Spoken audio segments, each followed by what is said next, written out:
Parliament and to the House, and for it to enter the hands that President Nana Addo Dankwa Akufo-Addo has traveled on commercial aircraft several times, not once, and I've mentioned at least 3 airlines. Can I finish? The second thing I want to correct is that President Akufo-Addo has not rented any private jet to travel within the country. West Africa, yes. Outside West Africa, yes. But in the country, no. That is also not correct, because that's what you said, that is rented just traveling within the country. And Mama will not do that. It's not also true. The third one I want to state is that ever since we took that aircraft to France for it to be done properly, it took almost 6 months, about 6 months to 7 months for it to be fitted properly and brought back. President Akufo-Addo has been using it. In fact, even, I think 2 days before he handed over, he used that aircraft. President Akufo-Addo has used that aircraft for the last 8 months.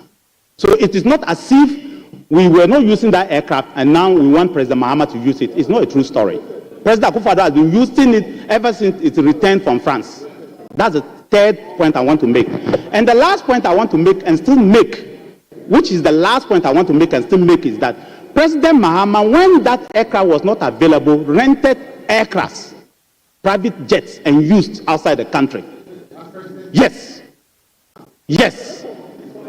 I say yes, that I can say that for a fact. Ask him himself. Ask President Mahama himself. I'm saying you don't have the information, but you ask him himself. Ask him himself. He will tell you that yes, he did when he was president.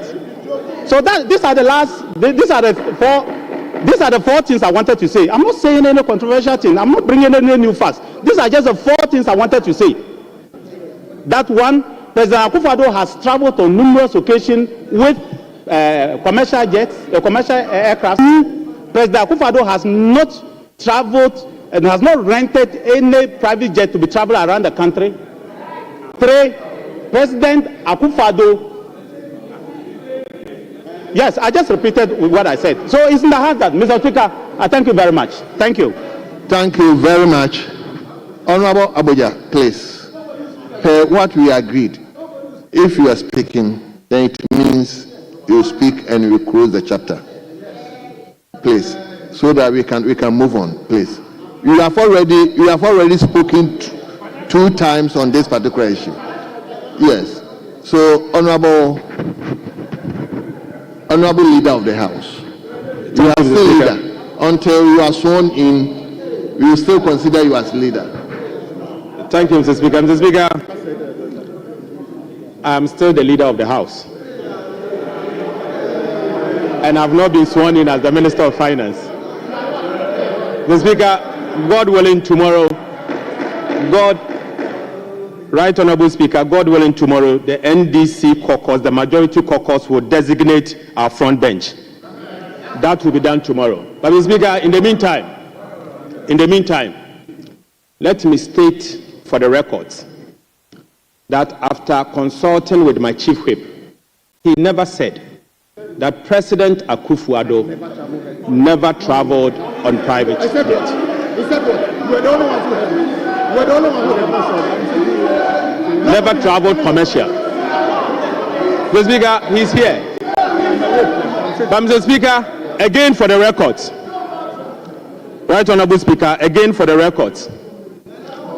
I traveled with President Mahama in his recent trip to the UAE. He did not use private jet. I was on the flight. With him. We use Emirates.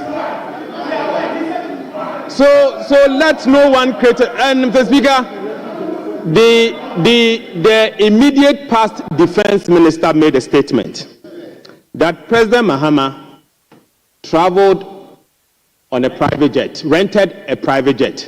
I challenge him to bring us evidence now. I challenge him to bring us evidence now. Mr. Speaker, you cannot just make statements without justifications. You can't. You can't. Bring us evidence to prove that he has traveled or rented a private jet. Mr. Speaker, the President Mahama was sworn in on the 7th. On the 7th. No, but so you are saying when he was president, when? 2013. Mr. Speaker, you see that he's seen that he's changing the goalpost. You are changing the goalpost. You are changing the goalpost. When they are harassing him, you do complain. Mr. Speaker, Mr. Speaker, the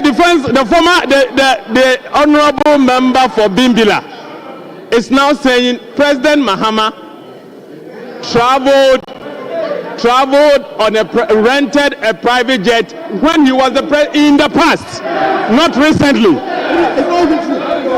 It's not even true. It's not even true. Challenge them.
Two of them are similar and another one.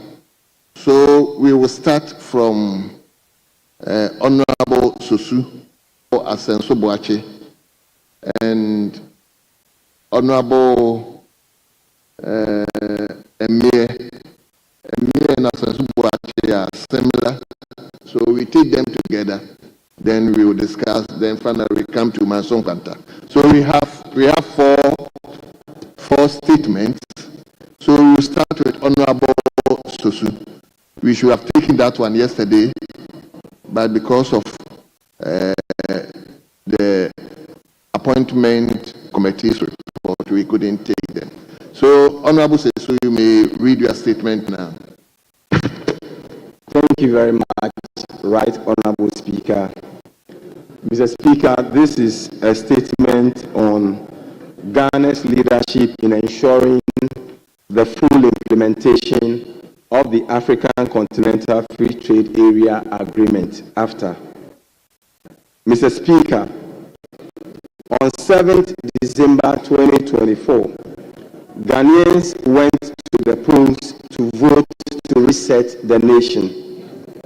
During his inauguration on 7 January 2025, His Excellency President John Dramani Mahama vowed to collaborate with other African countries to deepen integration and regionalism and to fashion common solutions for Africa's challenges. Based on His Excellency's commitment, Mr. Speaker, I make this statement to remind us of our collective duty in ensuring that Ghana plays a leadership role in championing the full implementation of the African Continental Free Trade Area Agreement, headquartered here in Accra, and outline some actionable steps for sustained leadership. Mr. Speaker, in January 2012, at the 18th Ordinary Session of the Assembly of Heads of State and Government of the AU, which took place in Ethiopia, the Assembly of Heads of State adopted a landmark decision to ensure that there is an establishment of Continental Free Trade Area by 2017. The purpose was the progressive elimination of tariff and non-tariff barriers for mutually beneficial trading regimes among member states. Also, the heads of state endorsed an action plan to boost intra-Africa trade, also known as Boosting Intra-Africa Trade, BIAT. The BIAT recognized 7 main priority areas of action to promote its cause, namely trade policy, trade-related infrastructure, trade finance, trade facilitation, productive capacity, trade information, and factor market integration. Mr. Speaker, the potential of the Africa Continental Free Trade Area Agreement to unify 54 African states, representing over 1.2 billion people and with a combined GDP of over $3.4 trillion, reflects the continent's strategic commitment to collective prosperity. This momentum was further reinforced with Agenda 2063, adopted during the Golden Jubilee of the OAU in 2013, which envisioned a structurally transformed Africa under the banner of the Africa we want. In June 2015, at the 25th AU Summit of the Heads of State, the head of state added another resolution to the commencement negotiation targeted at the creation of the AfCFTA, where the focus was heavily placed on the liberalization of trade in goods and services in Africa.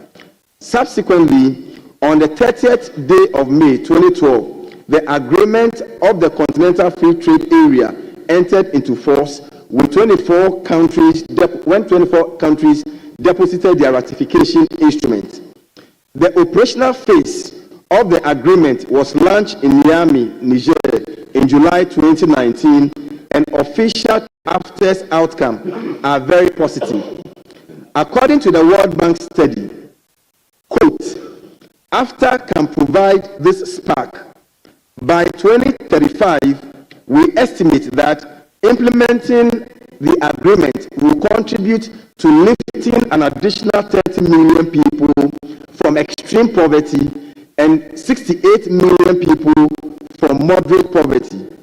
Real income gains from full implementation of the agreement could increase by 7% and nearly 450 billion US dollars.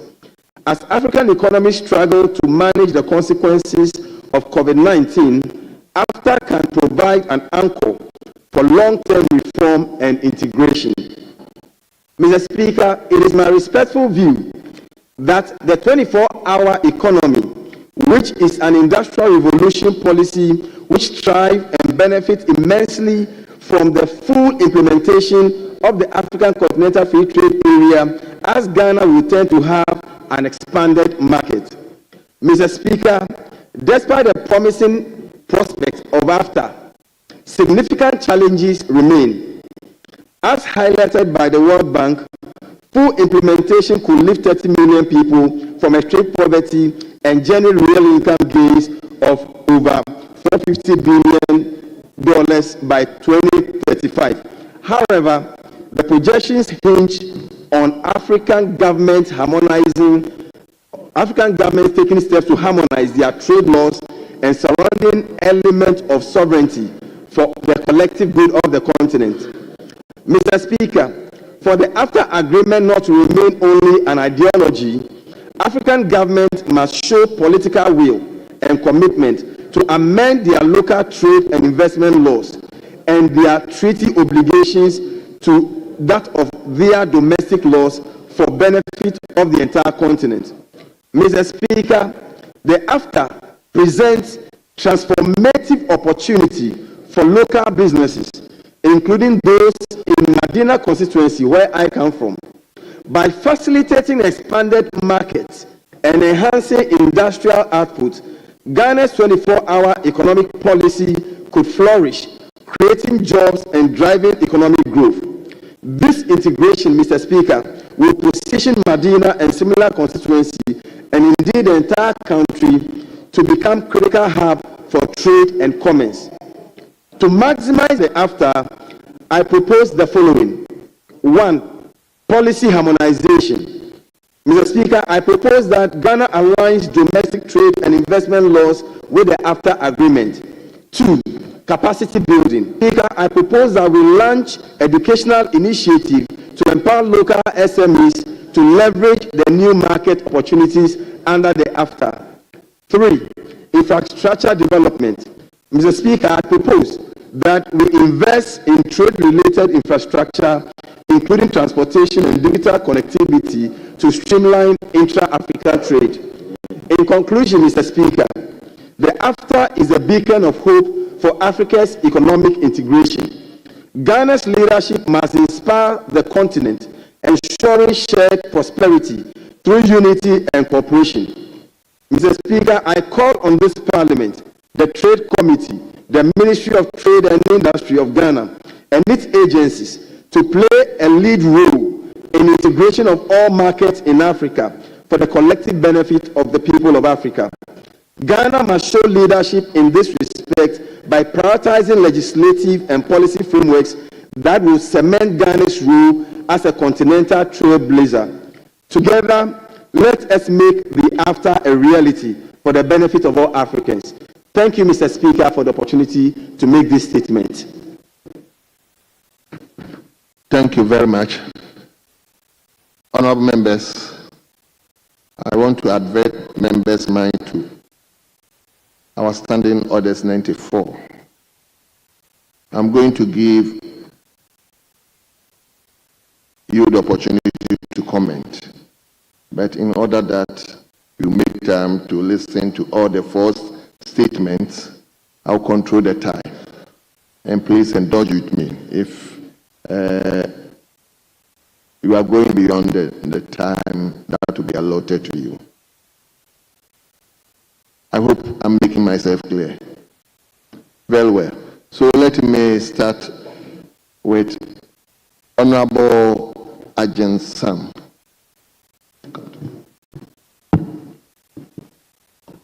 Honorable Speaker, thank you very much.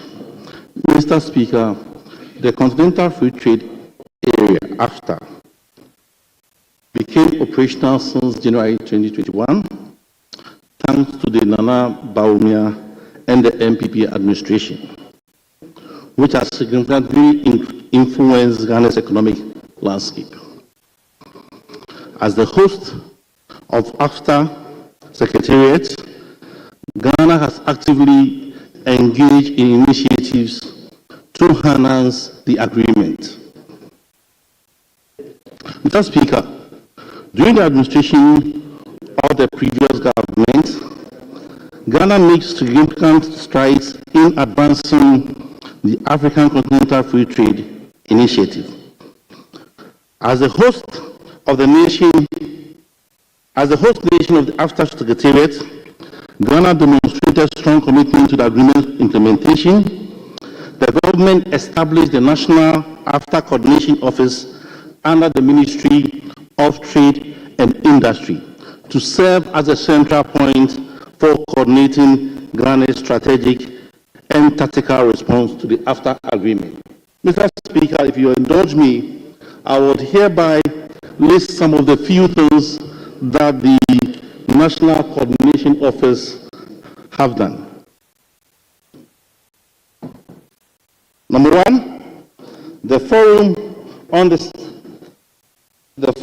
start of the trading in Ghana made trading export transaction occurred in January 21, as I indicated earlier on. With that, some two companies have been able to export alcoholic beverage and cosmetics to South Africa. Mr. Speaker, Ghana Revenue Authority, as the competent authority... Honorable, hold on. Yes, Honorable Comforteo. Mr. Speaker, the honorable member is to contribute to the statement, but not to do another statement by reading. He can refer to his note, but he can't pick another statement and read. Is he reading? I don't think he's reading. He has been reading. He was just making reference. He has been reading throughout. He has to contribute. Well. It's a house of records. We have to teach them. Well. Honorable, you may continue, but just be guided. I'm saying you may continue, but you have to be guided. Mr. Speaker, thank you very much.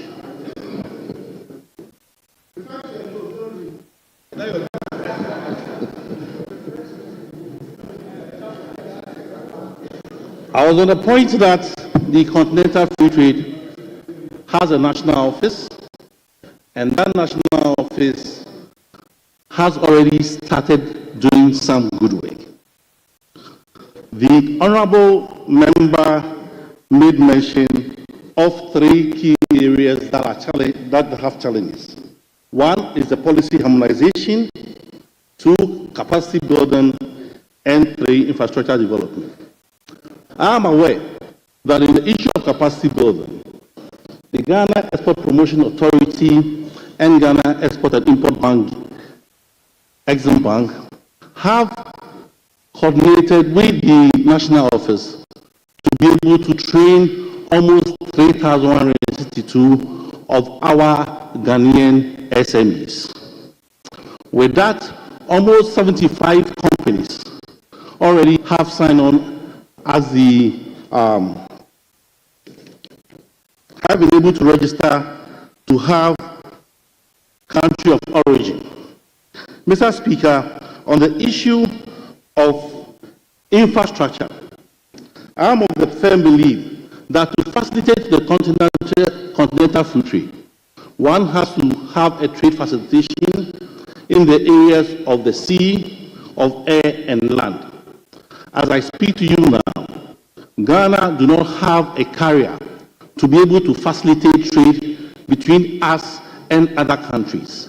This challenge, if it's resolved by the current administration, will help facilitate trade. Again, in the sub-region, there is a problem now to export or ship anything between the African countries, either from Ghana to Nigeria or to East Africa. Mr. Speaker, it will be helpful that the government of Ghana will invest in the area of sea by providing ships between us and other countries to facilitate trade on the sea. On the land, I am aware that there are road construction that are going on currently that is facilitating trade on the West Africa trade border. I am also aware that we are developing a railway on the eastern corridor between us and Burkina Faso. These are the ingredients that will help in the infrastructure that will promote the continental free trade that has over 1.3 billion of consumers or population, and that will contribute to about 3.5 billion of goods and services. Thank you very much, Mr. Speaker. Thank you very much. Yes, let me come to the Minister Designate for Education. Mr. Speaker, thank you very much for the opportunity as I rise to comment on the statement ably made by the Member of Parliament for Medina, the Honorable Francis Xavier Sosu, on leadership in ensuring the full implementation of the African Continental Free Trade Agreement, AfCFTA. Mr. Speaker, whilst commending him, to note that with some disappointment, Africa trades more with the rest of the world than with Africa. That is a statistical fact, that many African countries are happy doing trade and business with the rest of the world than with other African countries. Mr. Speaker, it is estimated that today trade in Africa is $192 billion US dollars, a rise of about 7.26%, and this was captured in an ECA report. Mr. Speaker, part of the problem of poor trade is bad governance. It's only in Africa you still note and observe unconstitutional changes in government that does not give assurance to businesses and to investors. Our persistent poverty remains a major problem. Then, Mr. Speaker, Africa trade, just between Ghana and Nigeria here.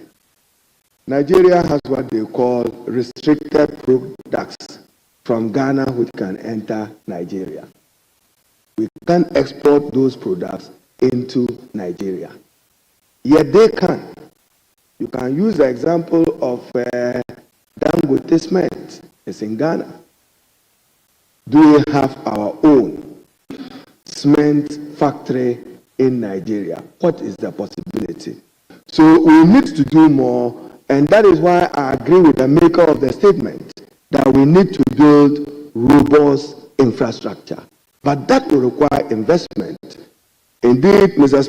Speaker, whilst commending the maker of the statement, I can state on authority that one of the early decisions President Mahama will take will be a major revision of the GIPC Act, the Ghana Investment Promotion Council Act, to make it more business-friendly, more investor-friendly, and to meet his aspirations of running Ghana under a 24-hour economy in order that he can attract more foreign direct investment into our country.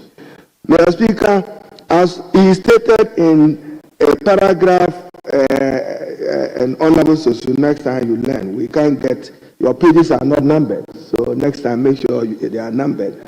So, Mr. Speaker, I'll label referring you to the page and to the paragraph, but I'm sure it's in his second page.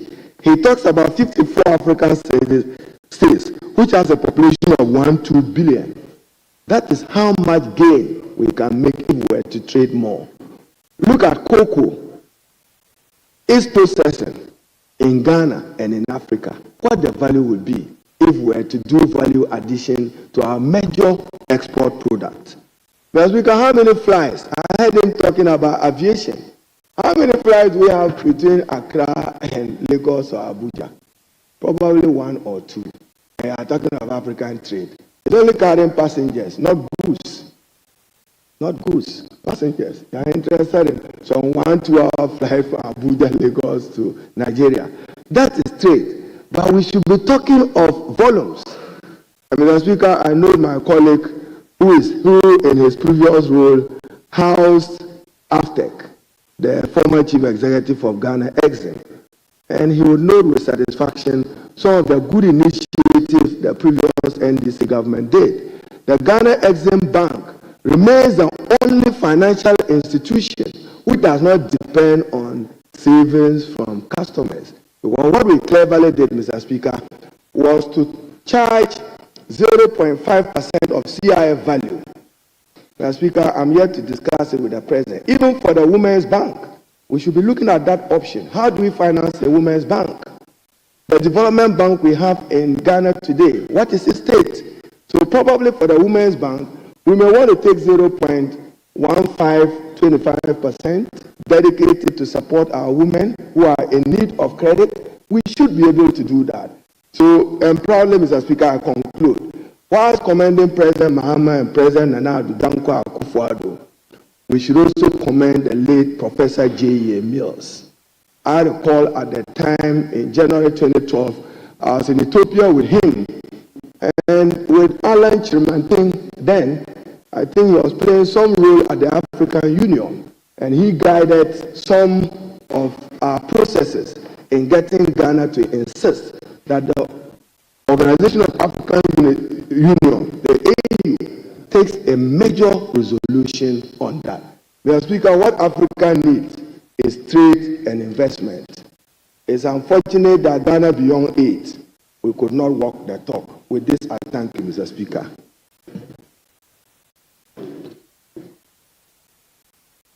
Yes, let me give it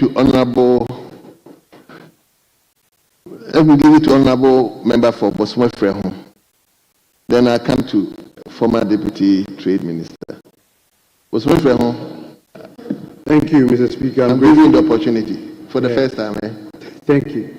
Mr. Speaker, I would like to commend my brother Xavier, Honorable Member for Medina constituency, for making such a statement. Mr. Speaker, before I comment on this statement, I would like to also commend some few and key personalities of Ghana who contributed greatly to ensuring that we have AfCFTA. Particularly to mention is Mr. Kwesi Kotey, the Deputy Commissioner of the African Union. Mr. Speaker, as a young man working in African Union as at that time, I noticed the key role he played in ensuring that Ghana win that bid to host AfCFTA, which has been one of the monumental achievements of the Nana Addo Dankwa Akufo-Addo administration. Mr. Speaker, from records, it's clear that the World Bank is envisaging about $450 billion growth in this area, in this AfCFTA. The Minister Designate for Education mentioned the potential growth we are looking at in AfCFTA. Speaker, they went ahead to also mention that it is going to create a possible job for about 30 million African young men and women. Mr. Speaker, how do Ghana tend to benefit from this very huge, lucrative industry that we have set up, that we are hosting? Speaker, one, as he mentioned in his statement, harmonizing policies. Speaker, it is very important that for us to make maximum benefit of this after we are hosting. The Speaker, the 1G1F policy from the Nana Addo Dankwa Akufo-Addo government must be looked at again and empowered and strengthened. The Speaker, like example, we have one of the largest cabbage growing areas in my constituency, Bosome Frehon.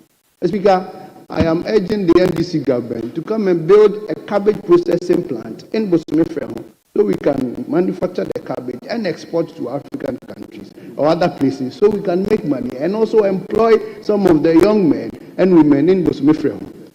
Then maybe the 24 hours economy can also have some rippling effects there. The Speaker, having said this, there are some few challenges that is confronting the AfCFTA, which is clear.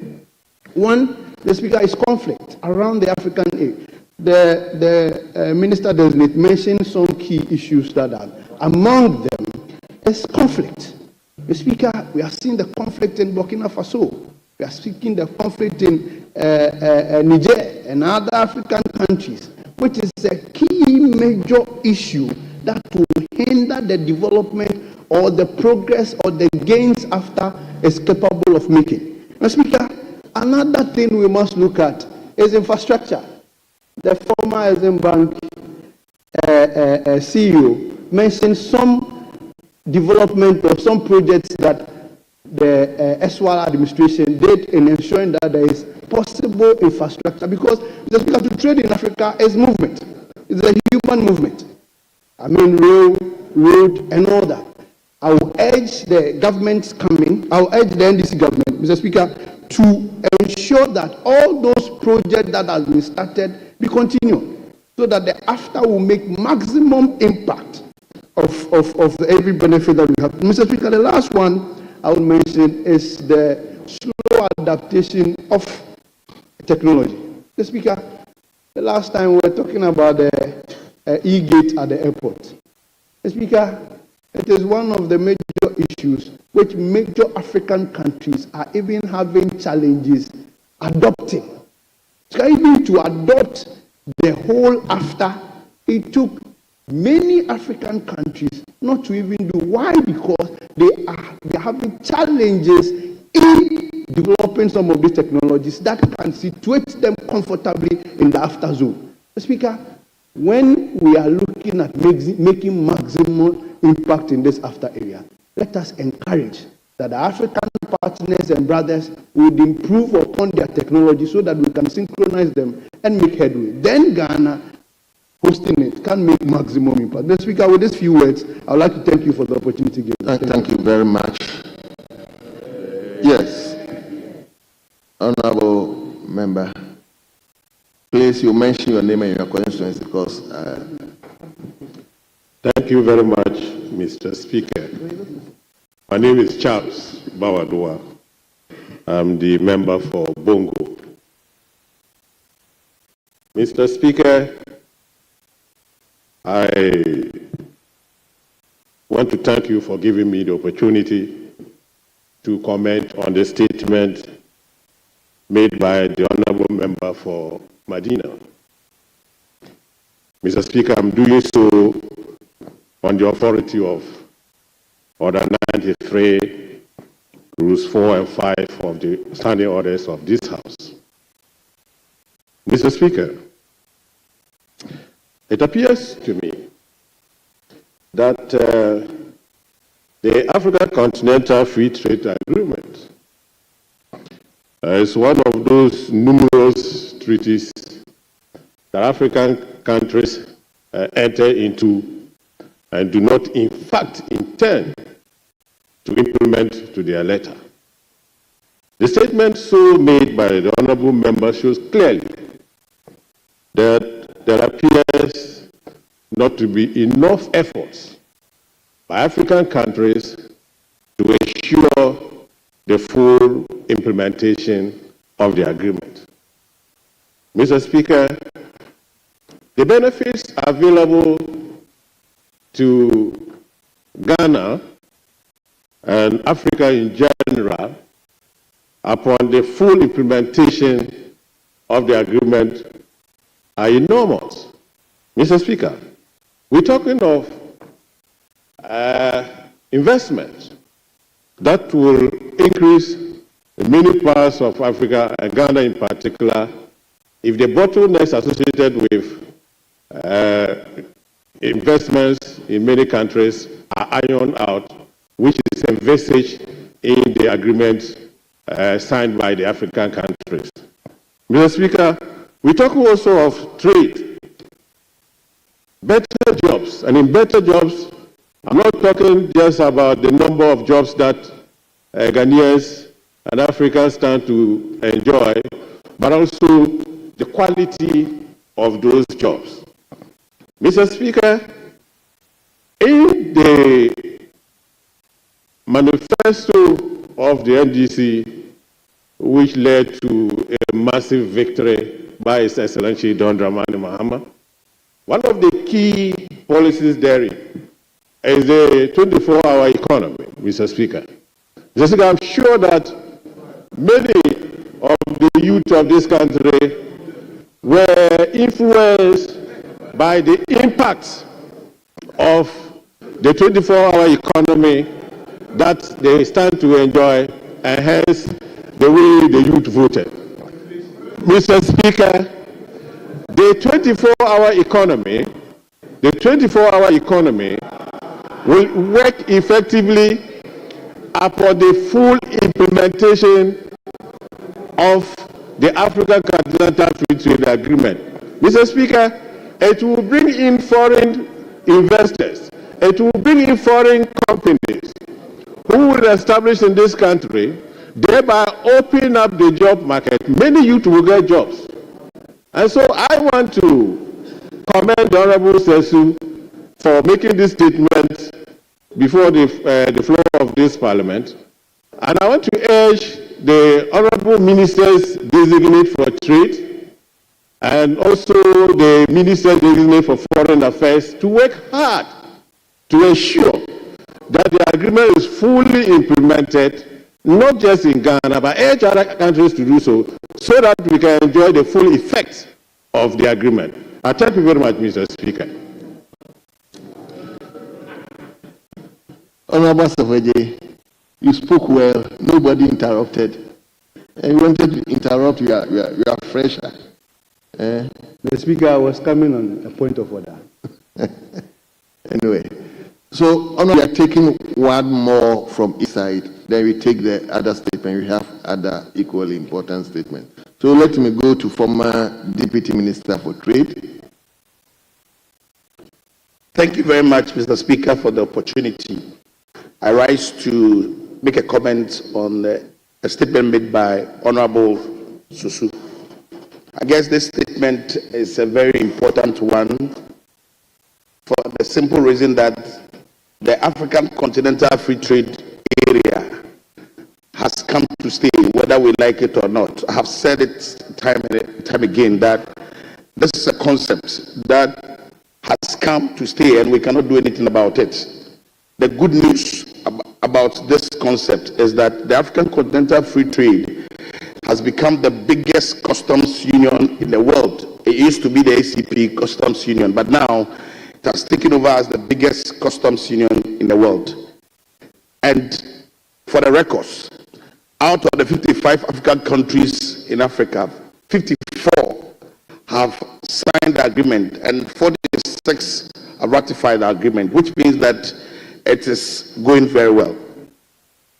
The focus areas of this concept is in the area of agriculture, automotive industry, pharmaceutical industry, and logistics.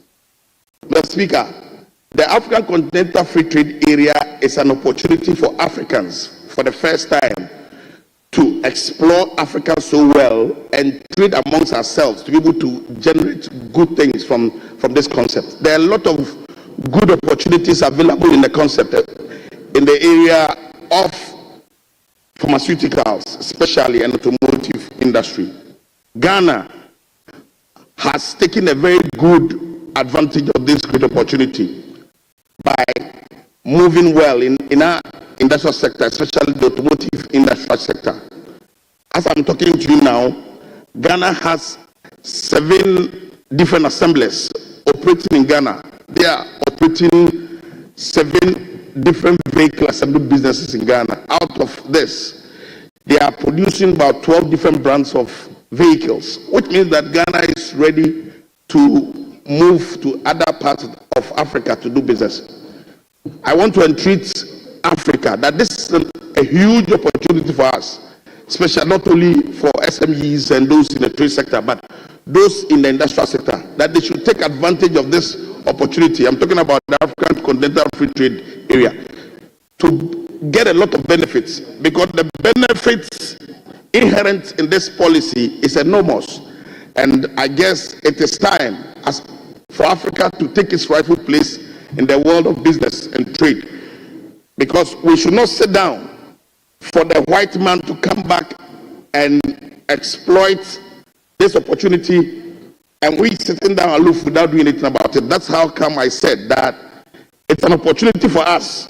I have also said somewhere on a lighter note that it's an opportunity for Africans to explore and exploit ourselves well, gain all the benefits from trading amongst ourselves.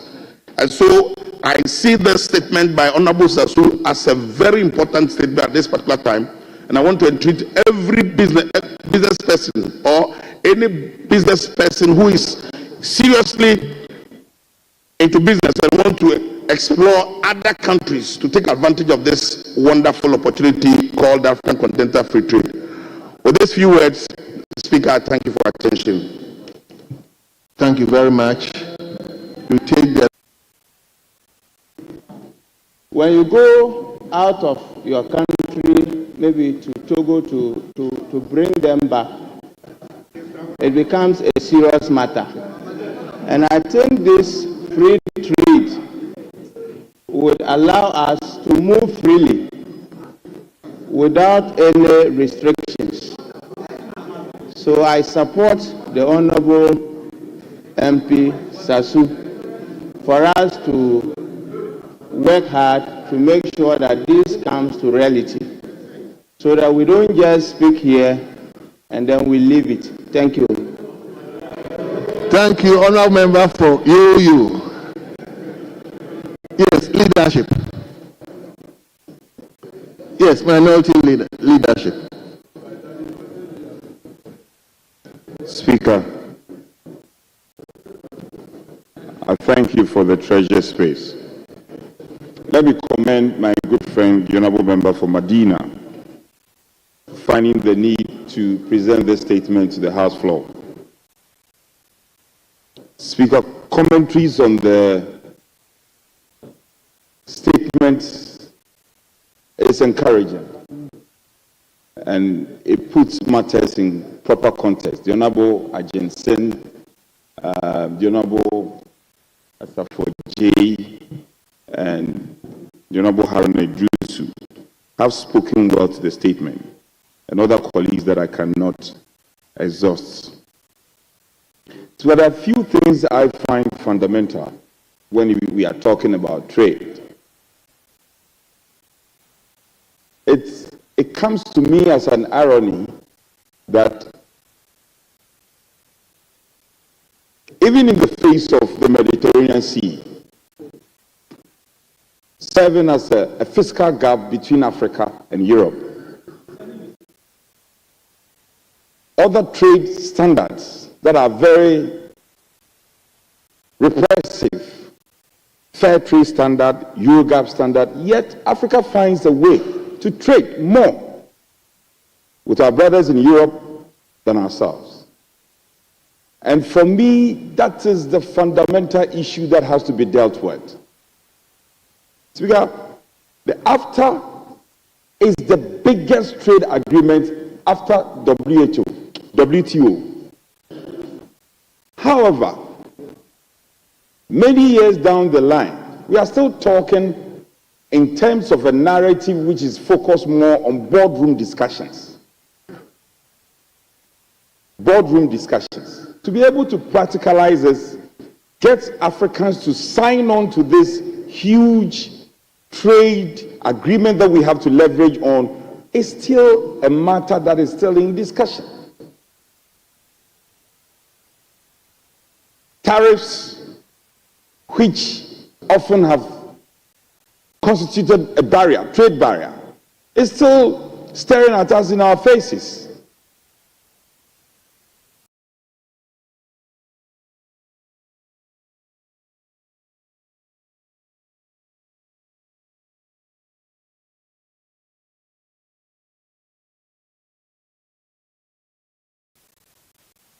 Africa has the youngest, Speaker, data proves that we have the youngest population globally. And so we have no excuse for whatsoever. We have passed all the legislation. In the past decade, one can do a casual analysis of legislations that we have passed that are sensitive to trade and the enhancement of trade. The fair trade concept, the free zone concept, the economic zone concept, yet we appear to be moving in cycles as a country and also as a continent. So I think we have to change our mindset. We must change our mindset, and that is what can really get to the core of the matter and facilitate the very trade that we are looking for. Globally, we are seen as the producers of raw materials. And so until we change our mindset, all the trade agreements will be meaningless unless we change our mindset. We have to change our mindset as a continent. How come that we have all the raw materials? How come we have the biggest, arguably the biggest number of minerals, and yet we wallow in poverty, abject poverty, and still at where we are. I hope when my colleague, the Honourable Haruna Idrisu, was contributing to the statement, he observed all the key personalities who have contributed to these agreements across the political divide. I want to plead with our colleagues in the NDC administration particularly. it's very revealing that this statement is coming from one of your own on your side. The NPP has set the tone. I'm not being partisan here. We set the tone. We ensure that the Secretariat was won. We are hosting the Secretariat. We have set the tone. Let it be said that one day, if you are out of power, you will add on to this agreement, and this agreement will be more meaningful, not only to Ghana, but across the frontiers of Africa. So, continue where we've left off, and let's leave a legacy that one day Africa can be proud of. On that note, I want to commend my good friend, Yonabo Sosu.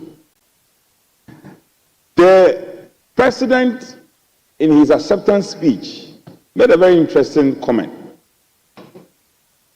Ghana belongs to a number of international bodies, and then he mentioned there is a new emerging global body called the BRICS. The president has said that Ghana, he will take concrete steps for Ghana to join the BRICS. I found that very interesting. And if it is the case, we will be waiting that the president, in the fullness of time, will give us full details on this matter. The BRICS today, globally, are commanding a lot of respect, both in trade and other diplomatic and bilateral and multilateral exchanges.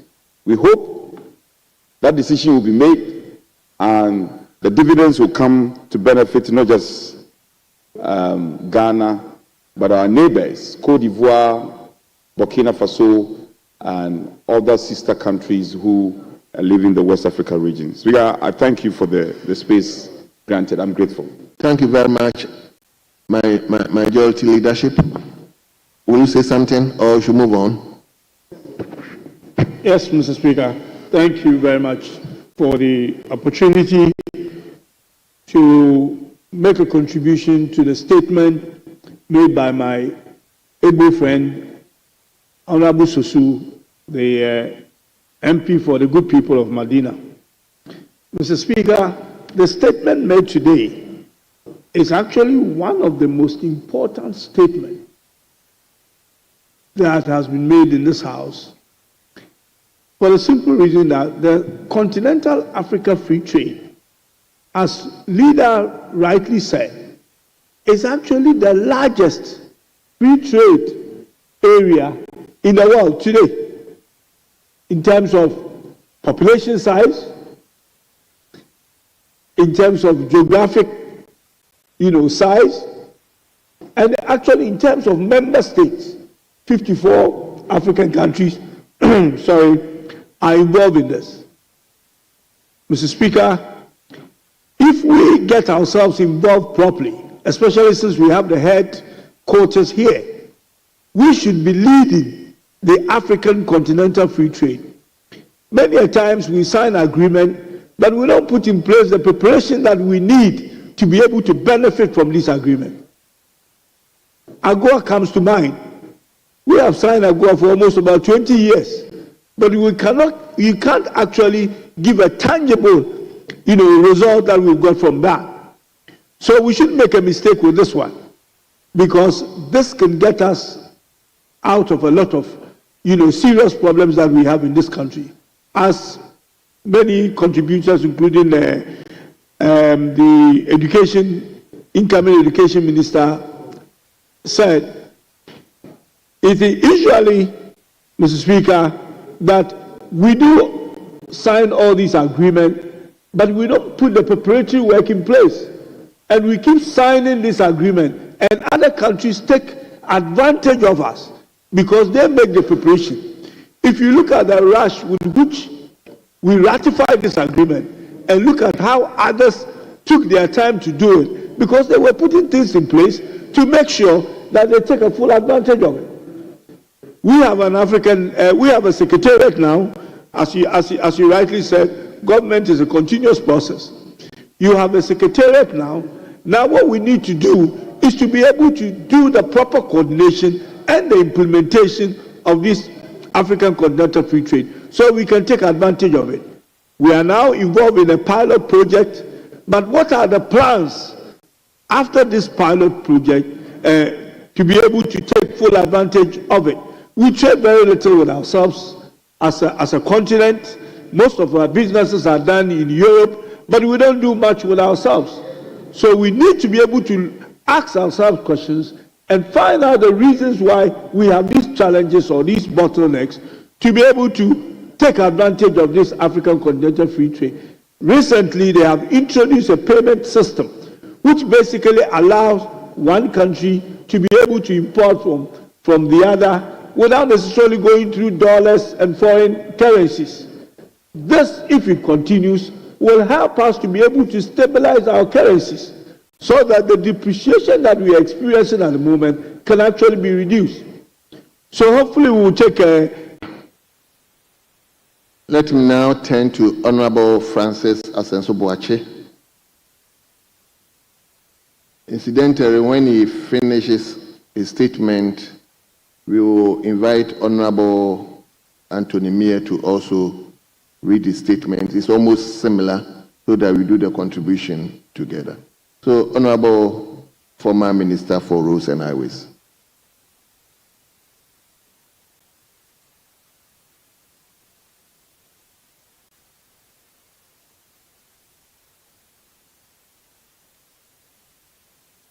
Thank you, Mr. Speaker, for the opportunity to address this August House elections under the Fourth Republic. Our legacy of peaceful transitions, adherence to the rule of law, and protection of civil liberties has rightly earned us a place of pride in the global community. To bolster this democratic tradition, the Presidential Transition Act 2012 Act 845 provides a framework for orderly transitions of power. The 2024 transition, Mr. Speaker, adhered to these provisions admirably with commendable cooperation between the outgone and the new administrations. Against this background, Mr. Speaker, there can be no justification for acts of hooliganism, lawlessness, and unauthorized takeovers of public offices witnessed in recent weeks. The post-election violence we have witnessed, including arson, vandalism, physical assault, unlawful takeovers of state agencies, and attacks on security personnel, poses a grave threat to the peace and stability of our nation.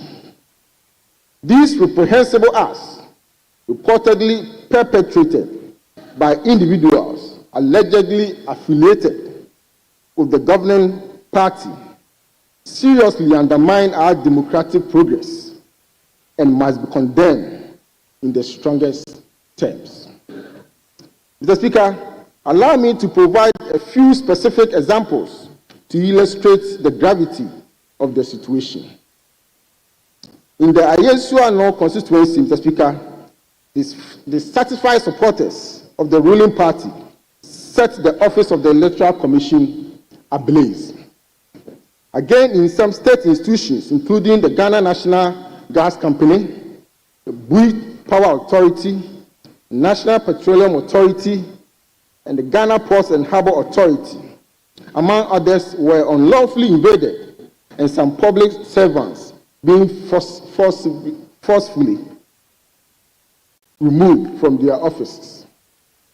Mr. Speaker, in my own constituency of Bantama, on January 8, 2025, some known operatives of the governing party, led by the constituency executive, stormed public institutions, including the National Health Insurance Authority and the National Disaster Management Organization, forcefully ejecting staff and locking up their premises. Just last week, Mr. Speaker, a group of individuals unlawfully targeted the Metro Mass Transit Yard in Bantama, demanding control over its assets, including internally generated funds. Such actions not only disrupt governance, but also threaten the livelihoods of affected staff and the local economy.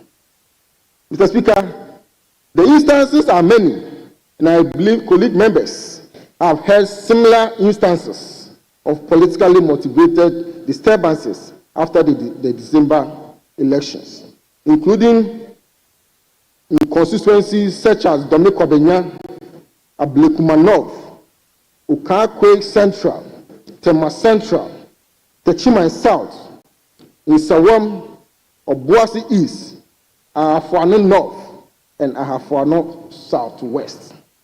What remains uncertain is when these incidents will end to restore safety of our citizens and ensure uninterrupted business activities to bolster investor confidence.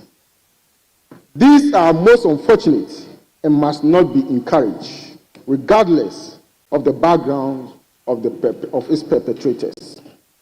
The recent tragic incident in Obuasi, where some individuals wielding locally manufactured rifles, pump action guns, knives, cutlasses, axes, and machetes intruded the premises of the Anglo Gold Ashanti mine, is widely attributed to post-election violence.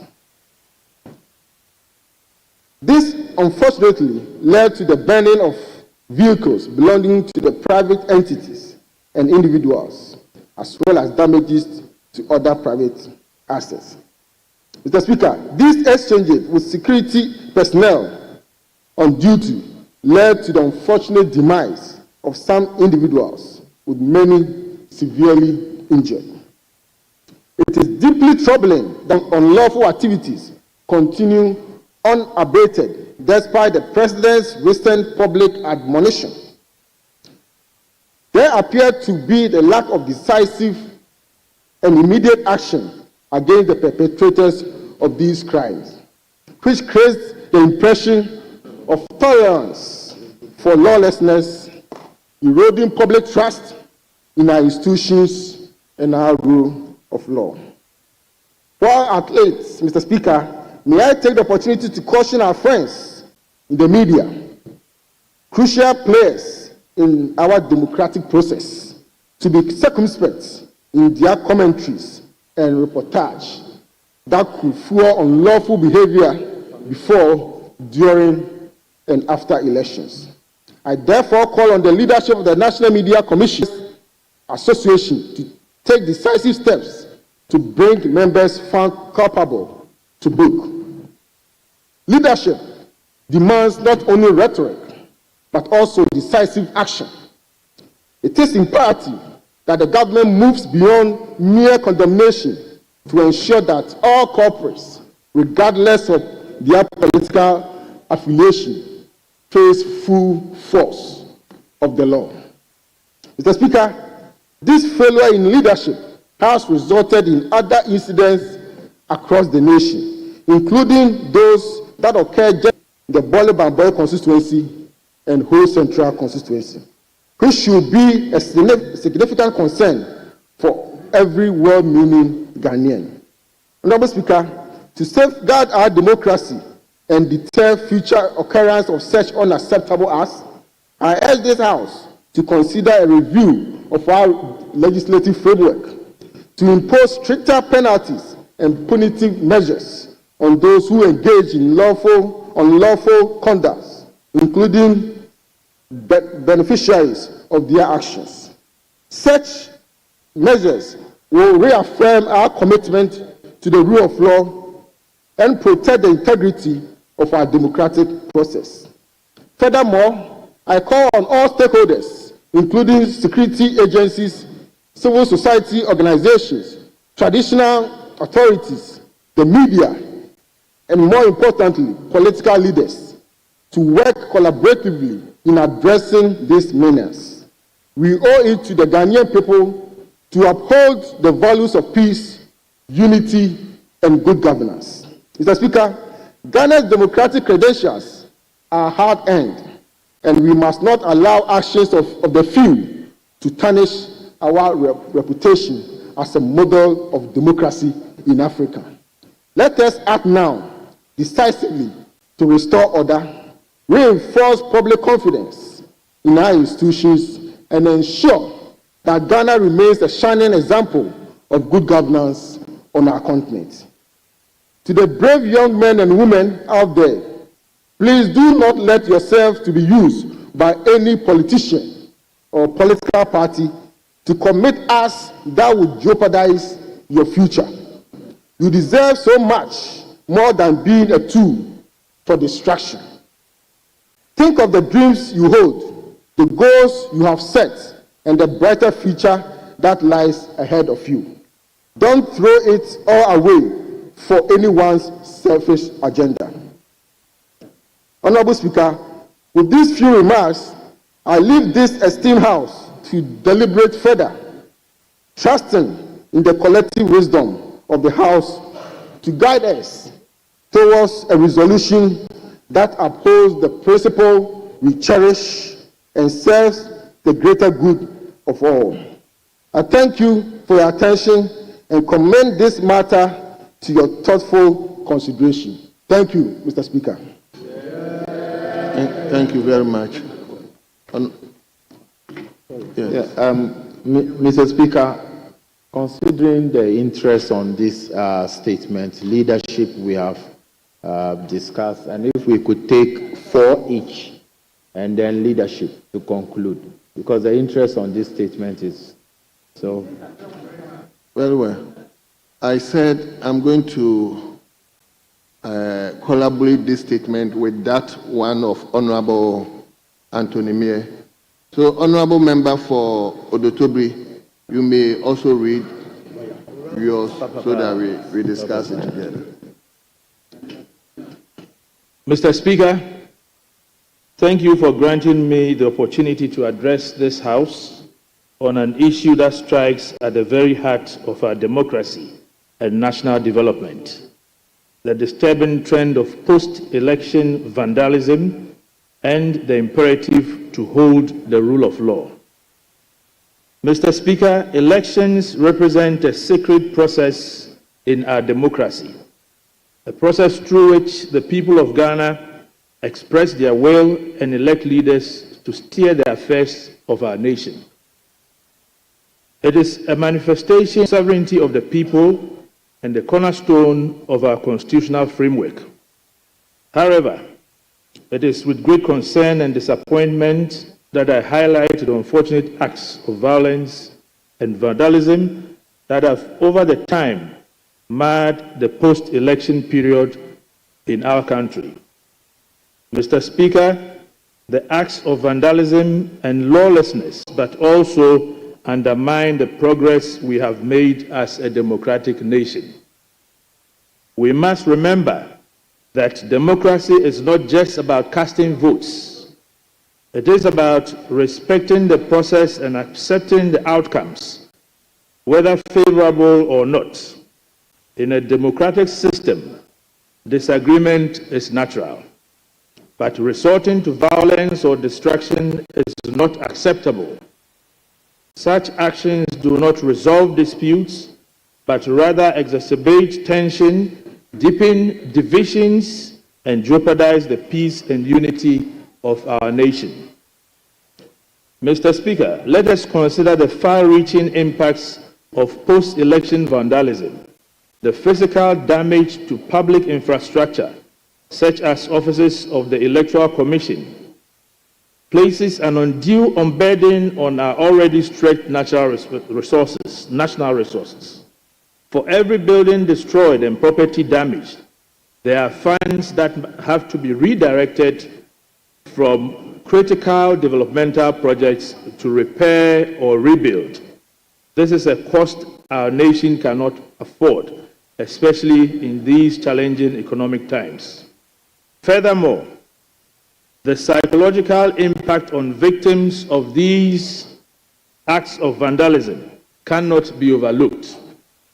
Citizens who lose their businesses, homes, or loved ones to such lawless behavior carry emotional scars that may never heal. We must also recognize the broader damage to our collective psyche as a nation. Every act of vandalism chips away at the trust citizens place in our democratic institutions and processes. Mr. Speaker, beyond the internal consequences, we must also consider how these incidents affect Ghana's image in the global stage. Ghana has long been lauded as a beacon of democracy and stability in Africa.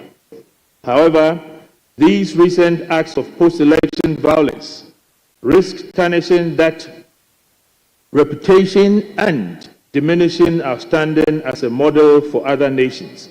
We must not allow this to happen. Mr. Speaker, the rule of law is a bedrock of any functioning democracy.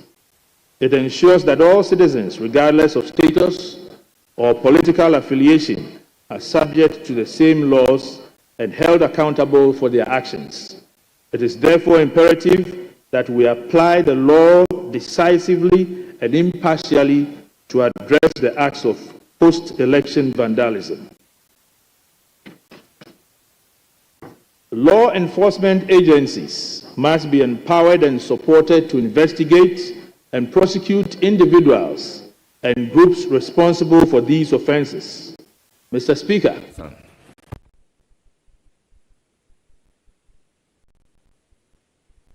Very well, Honorable Shaibu.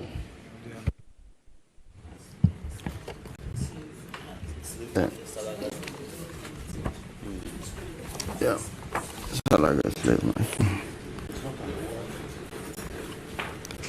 Chairman, thank you very much. Honorable Nominee, congratulations. A well-deserved nomination.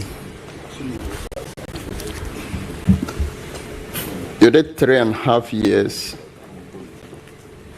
at the ministry. The last 8 years, you're not sure what has happened there. I have only one question, so I want to compress it. Chairman, I'll do a follow-up anyway.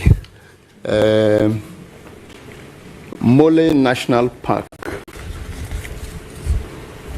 one that is comparable to those in Kenya, in Uganda, and other places, largely is seen as a site that has been neglected time of development. Indeed, it is the only place in Ghana that you will find the animals that you find in East Africa. And yet, very little is said about it, either in the media or in terms of investment into it. A huge potential for growth and for the development of the tourism industry. From there, a few kilometers away from Mole, indeed in Mole Park itself, there is a beautiful waterfall that has not been mentioned. It's called the Paria Waterfalls. A few kilometers from Mole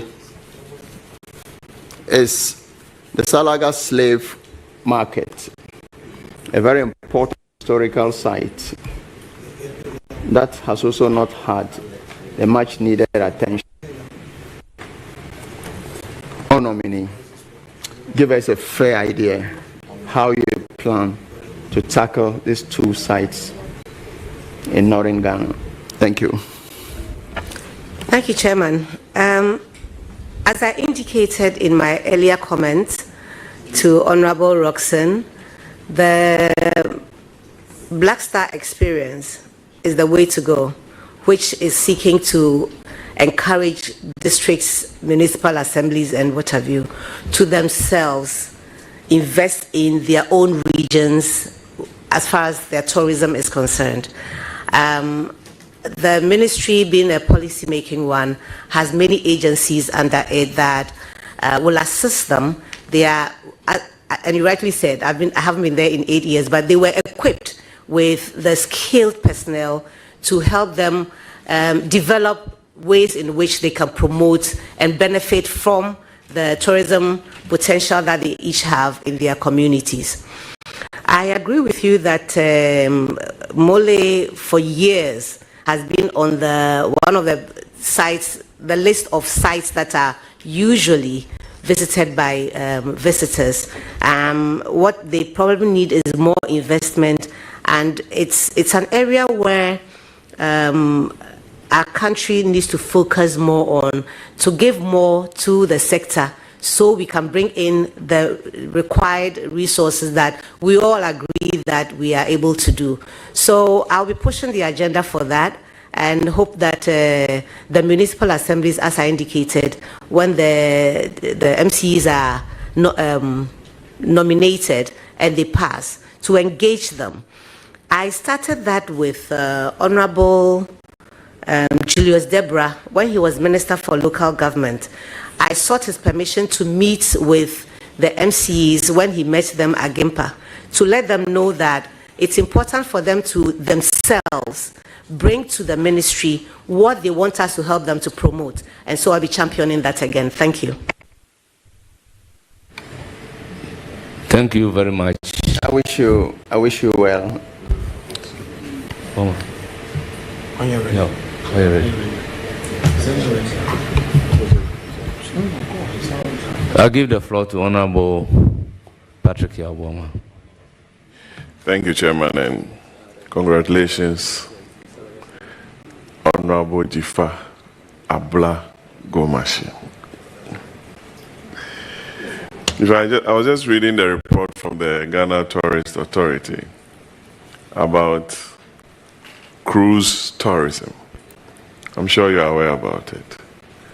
They reported about 9,000 visitors in 2023. 86% of them went to Cape Coast and Secondary Takrady area, just about 13% in Tema area. I also found out that there are 2 local companies involved in this business, Sunseekers and Kaya Tours, Sunseeker stores.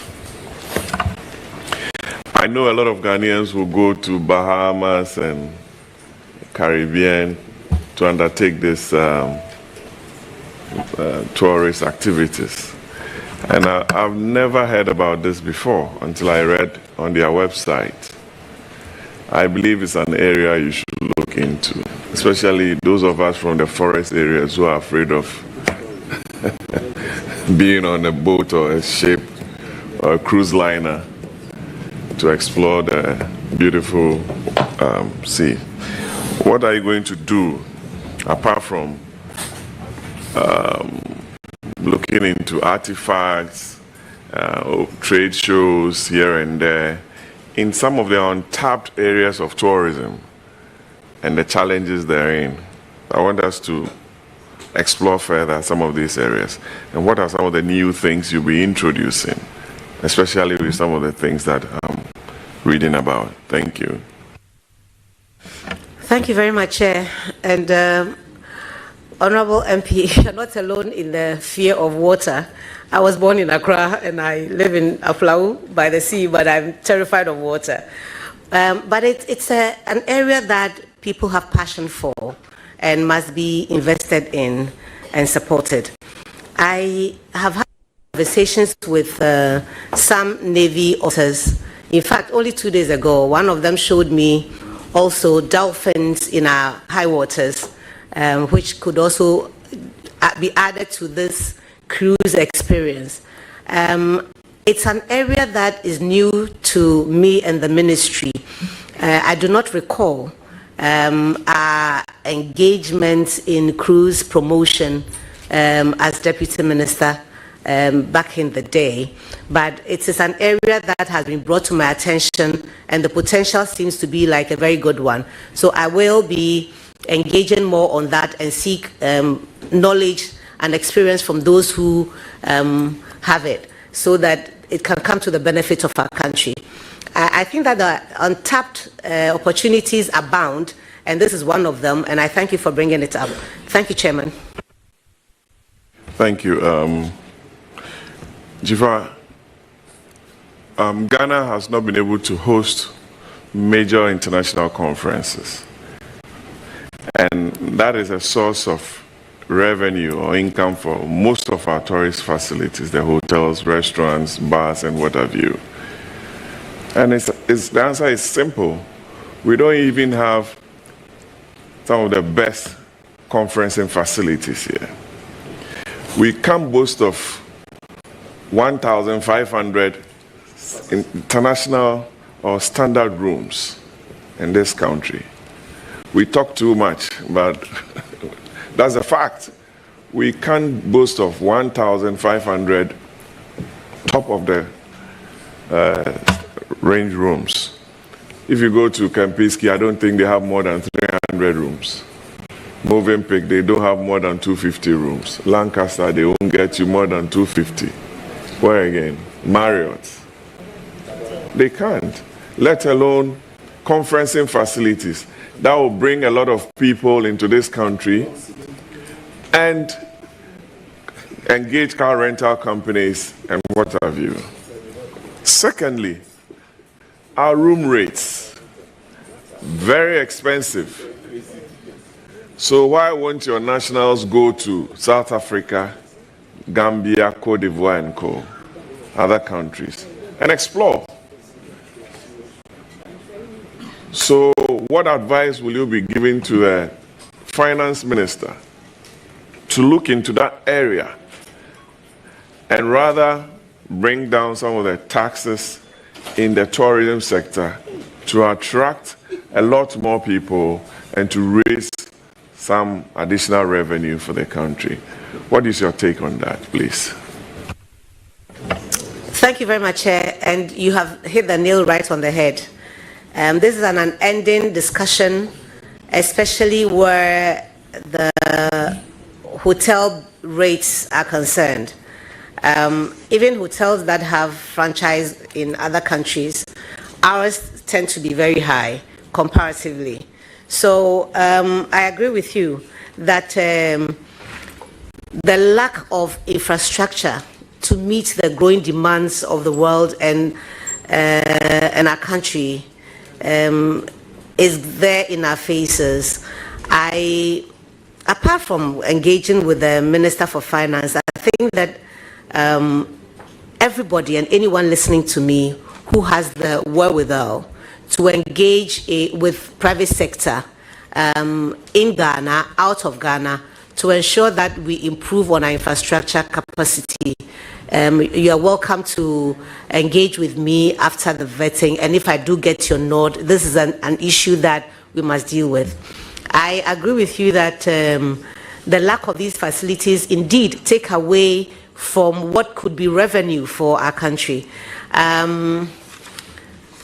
Taxes, taxes, taxes. It has been the cry of the hospitality industry from way back when I used to MC their events, and I was not even in the ministry as deputy minister. I've MC'd a lot of programs for this sector, and it is a issue that we must collectively deal with. I overheard the incoming Minister for Finance, Honorable Atufosin, saying that he has studied this economy so well, and he has a fair idea how he wants to help us as a country restructure it. I'll be tagging along him and lobbying him vigorously. And I know that you are an economic person as well. And since you identified this problem with me, you perhaps would want to join me to have these kinds of conversations with the finance people so they appreciate the enormity of the task ahead. I thank you, Chairman. Let me congratulate you and wish you the very best. Thank you. Very grateful. I now give the floor to Honorable Ritana Odole. Thank you, Mr. Chairman. Congratulations, my dear sister. I call her Mama. Mama, oh Mama. And I want to say a big thank you to His Excellency for bringing you into your field. Congratulations, sis.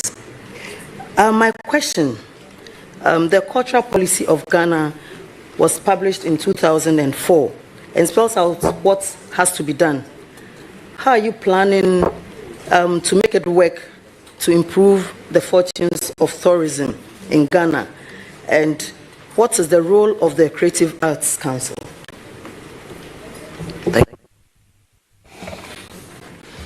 Thank you, Chairman, and thank you, Honorable Rita Naudulesua, MP for Lada de Kutupong. I'm grateful for the kind words. The cultural policy, I have briefing that some work has been done to review it. I think that it has received parliamentary approval. No, not parliamentary, presidential approval. It's gone to cabinet and I think is out. So they've done some work. I know a couple of the people who have committed their knowledge and expertise in reviewing the cultural policy. It's long overdue, and I'm happy that it's been done. The need for that policy really is, I think, the crux of the matter, because our tourism is hinged on our culture. One of our colleagues just mentioned that if you think of, for example, South Africa,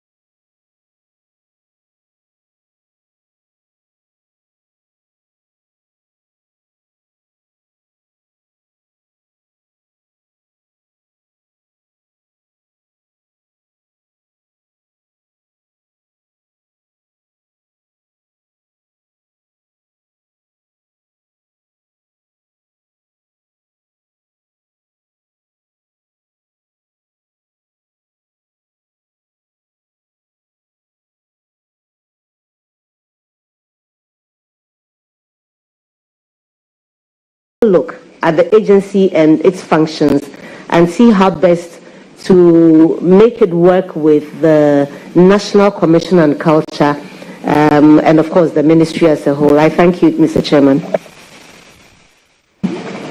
Thank you very much. Supplementary? Another substantive question. Thank you.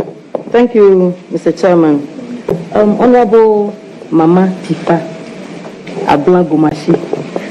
There's one thing that has been baffling my mind as a member of Parliament. As we are aware, MPs come from various parts of the country. And I've been thinking aloud, if it's possible that we can organize tours for members of Parliament during recess. So that member, hold on. Yes, member for Menchia South. I stand on order 92, 93, 93.5. 93.5. Keep quiet. Mr. Speaker has my time. Mr. Speaker, a member may comment on the statement for a period not exceeding 5 minutes, and the comment shall not provoke debate. Mr. Speaker, what he's doing is clearly provoking a debate because it is going to compel us. Yes. Mr. Speaker, this is a house of record. Mr. Speaker, this is a house of record. He is traveling in a very dangerous waters. We have no choice but to respond to him. So, Mr. Speaker, very respectfully, especially where some of the things he's saying cannot be substantiated or proven. Mr. Speaker, very respectfully, this is my humble submission. Honourable members, please, like he said, I'm not saying retract anything, but let's, because this thing going on, it affects everybody. It's affecting our democracy. So please, let's discuss it dispassionately. I know it has not just happened, it has happened before. But please, let us be candid and discuss it. A very good message out there for whatever is going on to stop. So let's discuss it with this thing in mind. Please, let's conclude from your contribution. Thank you, Mr. Speaker. To conclude, as I've earlier said, I'm a victim, and I know how it feels to go through this. That is why I'm very passionate about it. But what I'm trying to conclude with is the political players sometimes are behind, not by ordering them to do what they've been doing, but their posture. An example was what I was giving. The president, who never commented on the Ayawaso West Wagon shooting, the Tichima killings, the Doma, Obuasi, and no, not not Obuasi. Obuasi, the president issued a statement. Obuasi, the president issued a statement. But Mr. Speaker, all I would like to end with is to thank President Mahama for being bold and directing the IGP to investigate to investigate all what happened in 2020 so that the perpetrators will be punished. Mr. Speaker, this is the only way that will send a signal to those who want to do same in the future. Thank you, Mr. Speaker. Thank you. Yes. Let me come to Honorable Mustafa.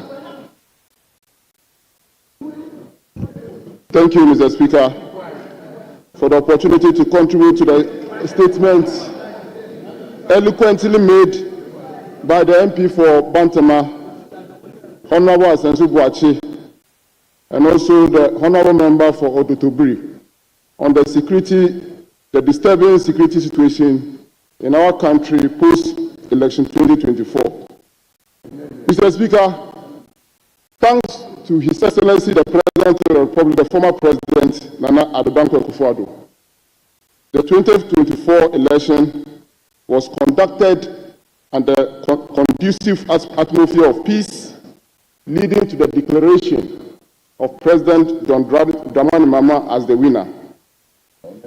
Prior to the official declaration, President Mahama as the winner, our former Vice President... Secrecy. And it follows the same pattern. But this time you mentioned the office that you have been assigned to. So I, holding the office of, do in the name of the Almighty God swear, that I will not directly or indirectly communicate or reveal to any person any matter which shall be brought under my consideration or shall come to my knowledge in the discharge of my official duties, except as may be required for the discharge of my official duties or as may be specially permitted by law. So help me God. Congratulations.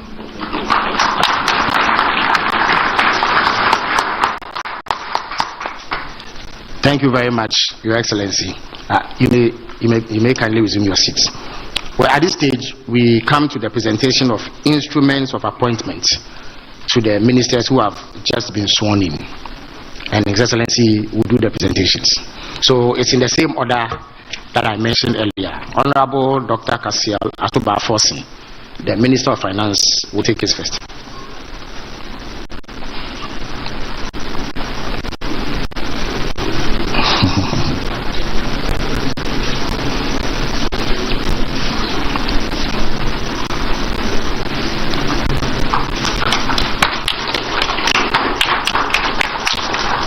Honorable John Abdullah Jinapo will take his turn.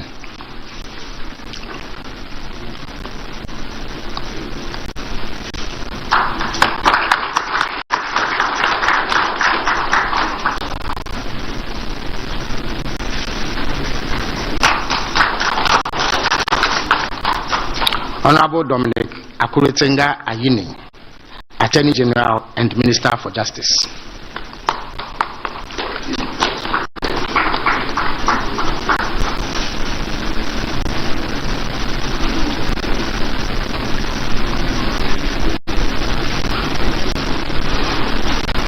Honorable Kwame Gwabin-Saboja, Minister for Roads and Highways.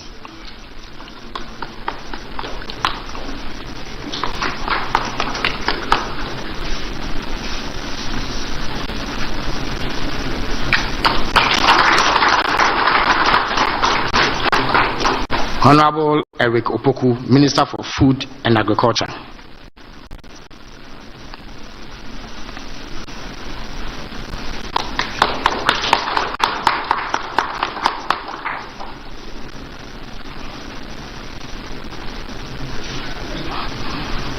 Honorable Haruna Idrisu, Minister for Education.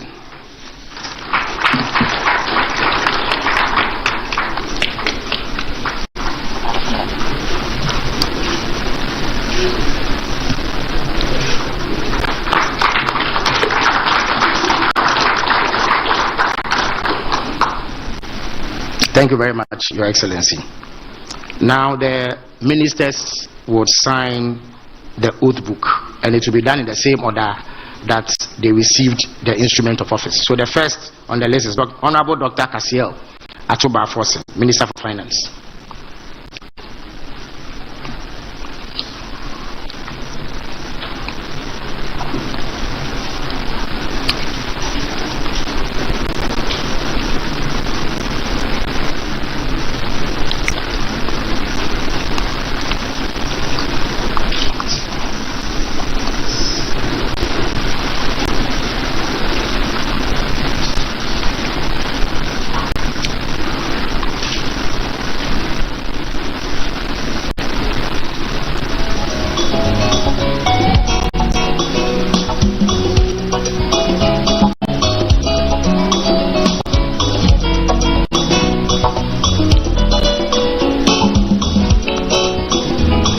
Thank you very much, Honorable Atufosin. Now, Honorable John Abdullah Jinapo will take his turn.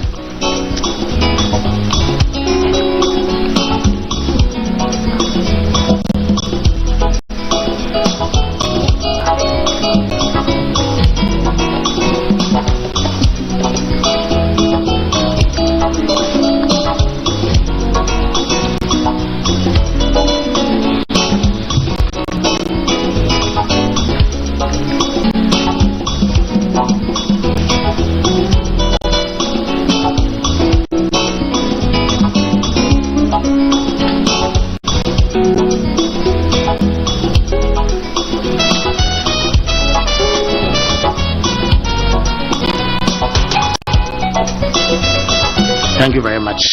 Honorable Dominic Akuretenga Ayini, Attorney General and Minister for Justice.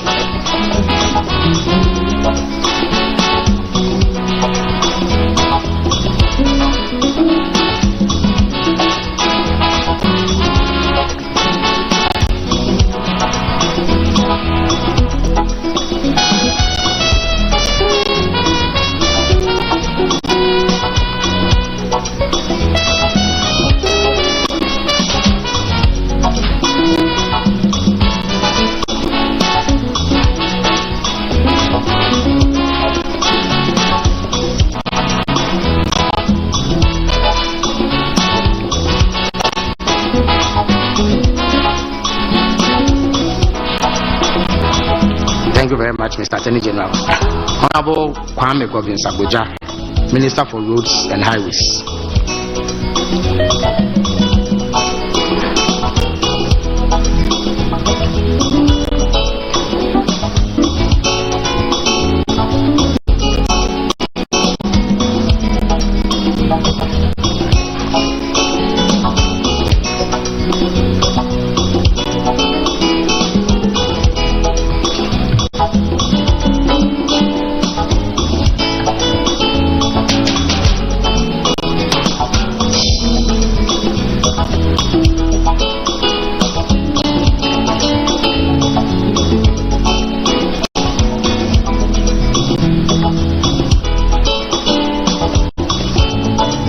Honorable Eric Opoku, Minister for Food and Agriculture.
Thank you very much, Honorable Aruna Idrisu. It is now my pleasure to invite His Excellency, the President of the Republic of Ghana, to sign the oath book.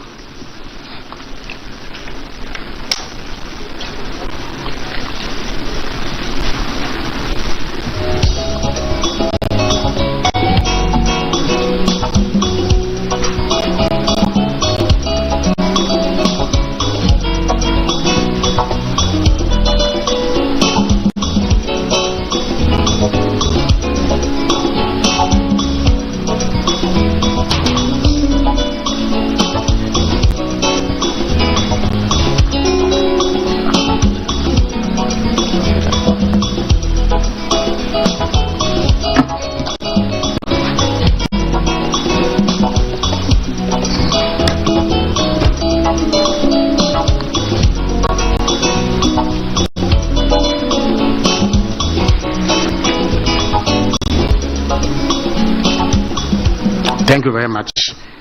His Excellency will be making some remarks, but before I invite him to do so, let me acknowledge the presence of the Chairman of the National Democratic Congress, Honorable Johnson Asidun Ketia, and the General Secretary of the National Democratic Congress, Fifi Fiavi Kwete. Welcome. Mr. President, the floor is yours.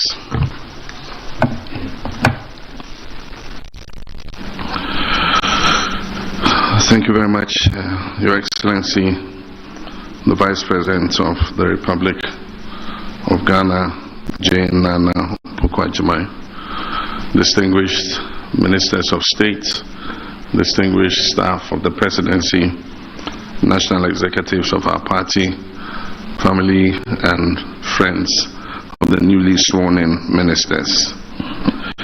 Exactly 2 weeks ago, I took the same solemn oath before the people of Ghana that was taken by others before me to assume the leadership of this country as president.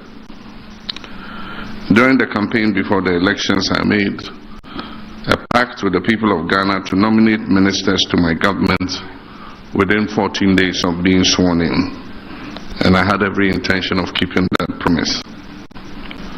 14 days after I took the oath of office, which was yesterday, that promise stood fulfilled. I had presented to the Right Honorable Speaker of Parliament names of 23 sector ministers, 3 ministers of state, and 16 regional ministers for the approval of Parliament. So far, I've named 42 ministers of state and regional ministers to begin the urgent task of resetting our dear country Ghana in recent years from severe crisis in many sectors. As the ministers are approved by Parliament and as they are sworn in, I'll proceed to name deputy ministers for some of the ministries, which will bring the total ministers to 60, as I promised the people of Ghana.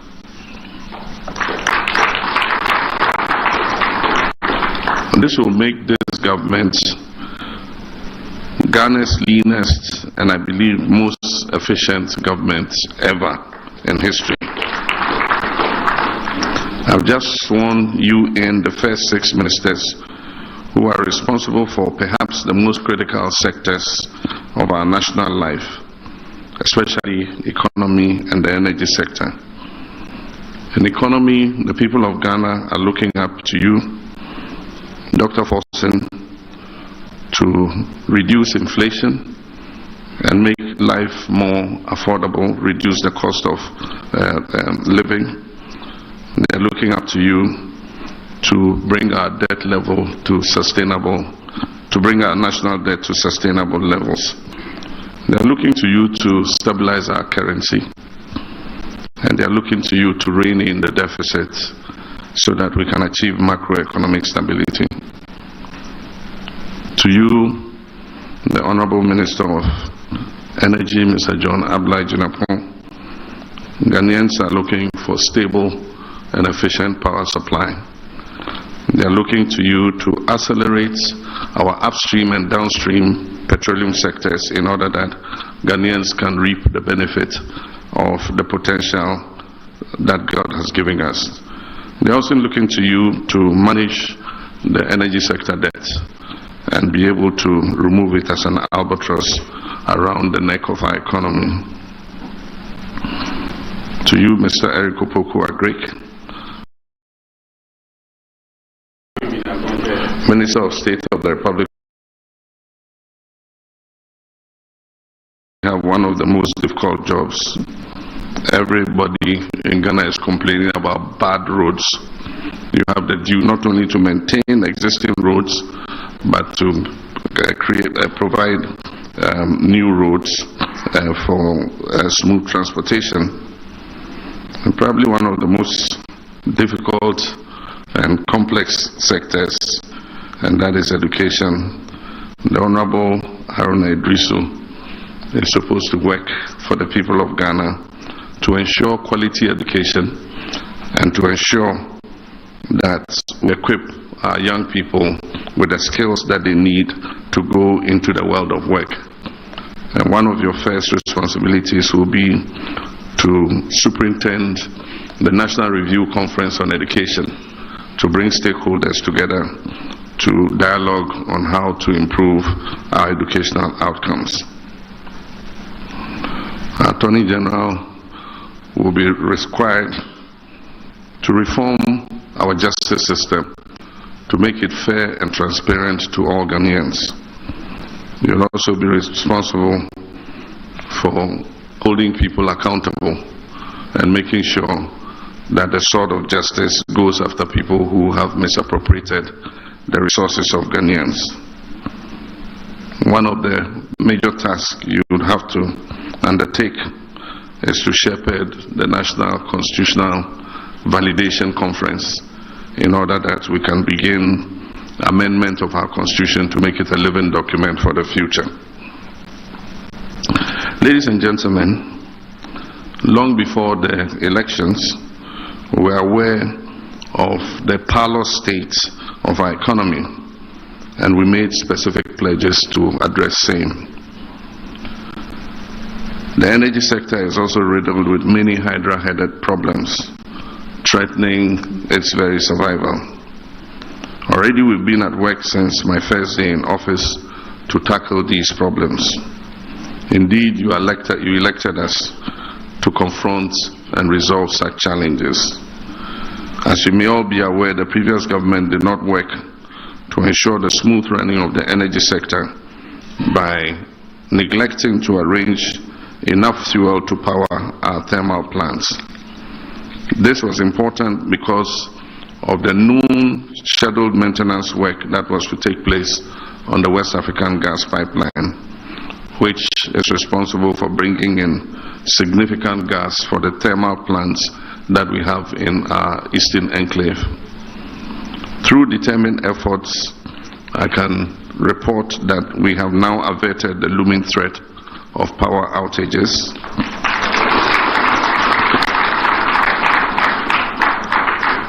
And began delivering fuel to the thermal plants in the east in advance of the shutdown of the West African gas pipeline.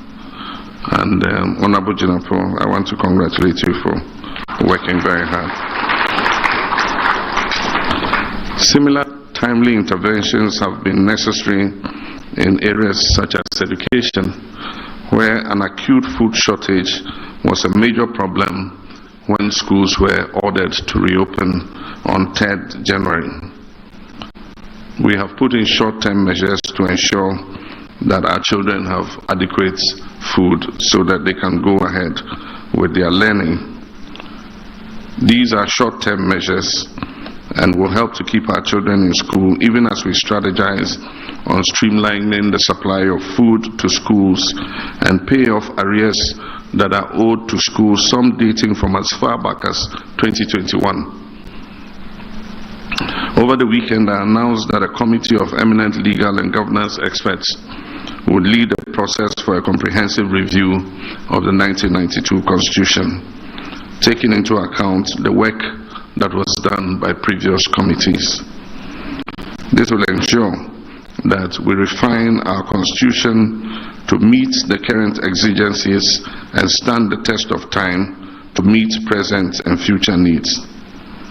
I believe that this effort will be supported by the majority of Ghanaians who yearn for a Constitution that is responsive to our modern world. While we were all aware of the country's parlous economic state before the elections, it is important in the spirit of openness and transparency to inform the people of Ghana about the true state of affairs as we inherited it. Therefore, I encourage the ministers, as you assume office, to tell the nation about the state of affairs in your sectors, even while you work tirelessly to lift us out of the current situation.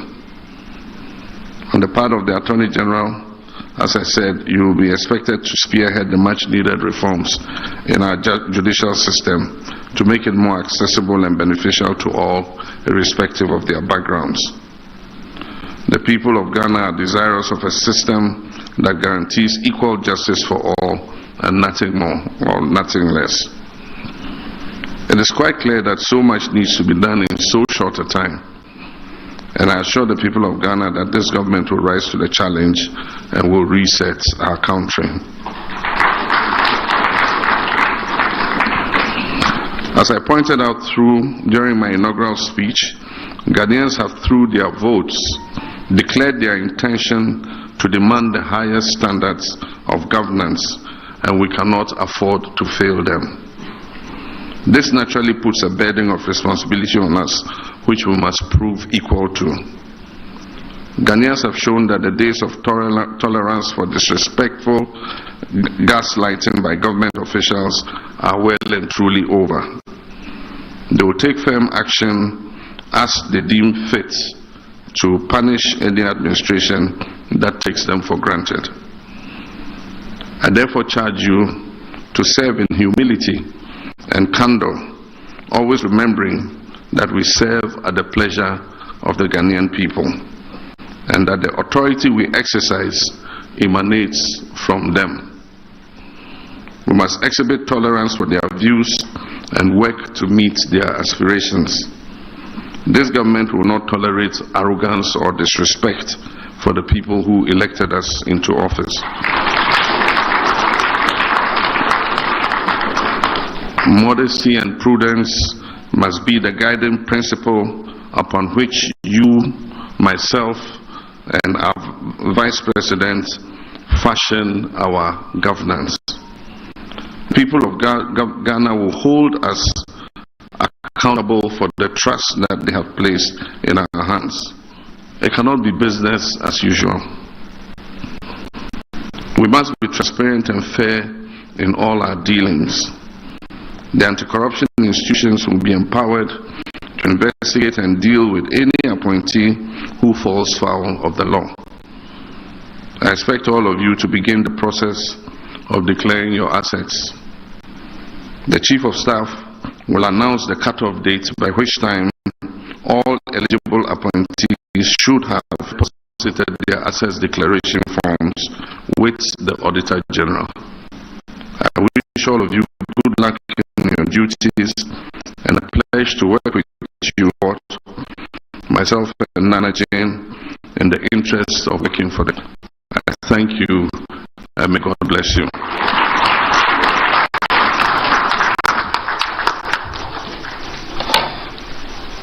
Thank you very much, Your Excellency, for that rousing speech. That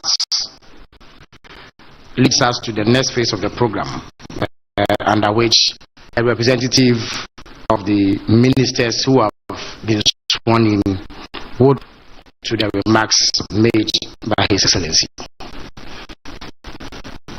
If I were to exercise discretion that I do not have, I would nominate the Finance Minister to do so.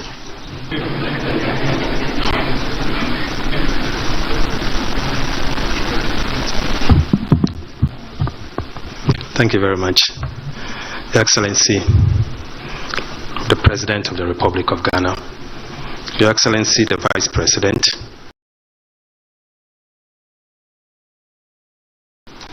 Chief Staff, and senior officials at the Presidency. Colleagues, let me, on behalf of my colleagues, thank His Excellency the President for the honor done us in nominating us to represent you as Ministers of State. Mr. President, we have been with you throughout your days in opposition. We have witnessed the misgovernance and misrule of the previous administration. We've learned, indeed, that Ghanaians will not tolerate such misgovernance any longer. We've taken a cue from what you've just told us. We want to assure you that we will serve and serve in such a way to make you the best president in the Fourth Republic. Mr. President, we are also aware of the state of the Ghanaian economy, the state of our energy sector, the state of our justice system, the agriculture sector, and indeed the education sector.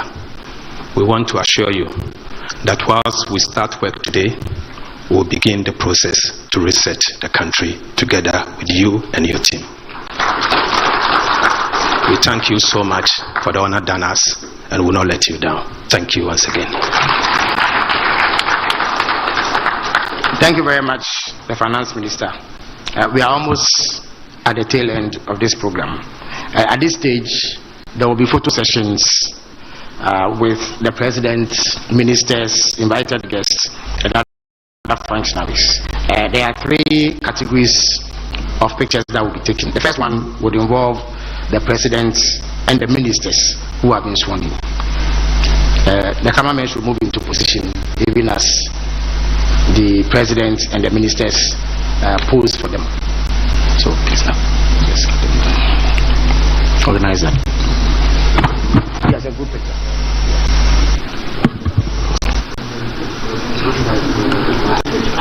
Yes, so they will take it together as a group.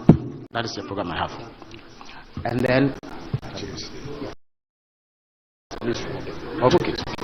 I think the chairs are okay. It's okay, there's not for the chairs. Okay. Okay. No, we'll come to the family. No, yes, they should have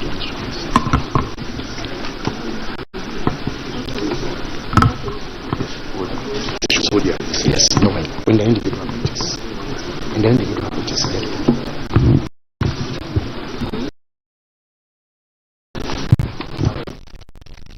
Like us, yes, you take exactly individually. Please remember to take your instruments of office. Fine.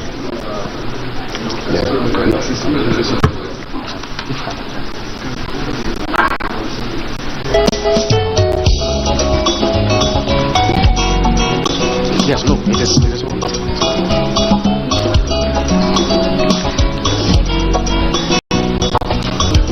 Yes.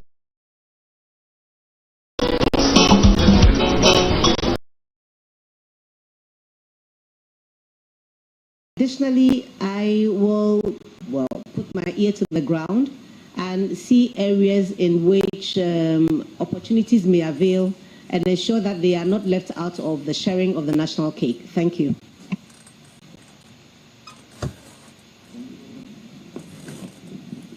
So now you are in office. The youth are very impatient all over, and you can't blame them for their impatience. They need jobs. How would you react to a request by your constituency executives that, come what may, all employment in your sector should have at least 10% from your constituency? How would you react to a request of that by your constituency executives, that they come listing all the sectors in your ministry and tell you that every recruitment give 10% to your constituency? How would you react to them?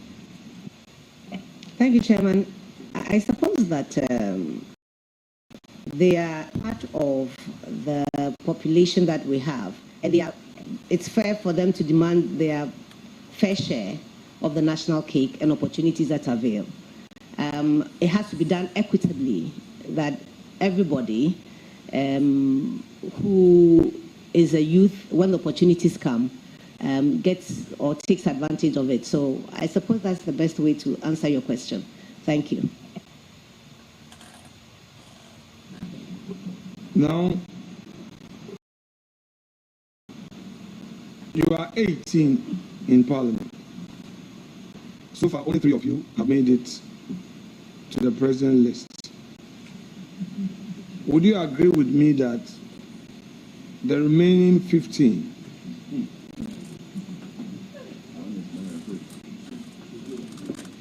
you will now have to share their burden with them? Yes. So, in sharing their burden, it means that their constituency problems, because you are a minister, you will be privileged. So you will help them in resources, correct? Chairman, I'll learn how to cross that bridge when I get to it. But I'll be tapping in the experience of those who have gone before me and see how they did it so that I model my steps according to what they have done. Thank you.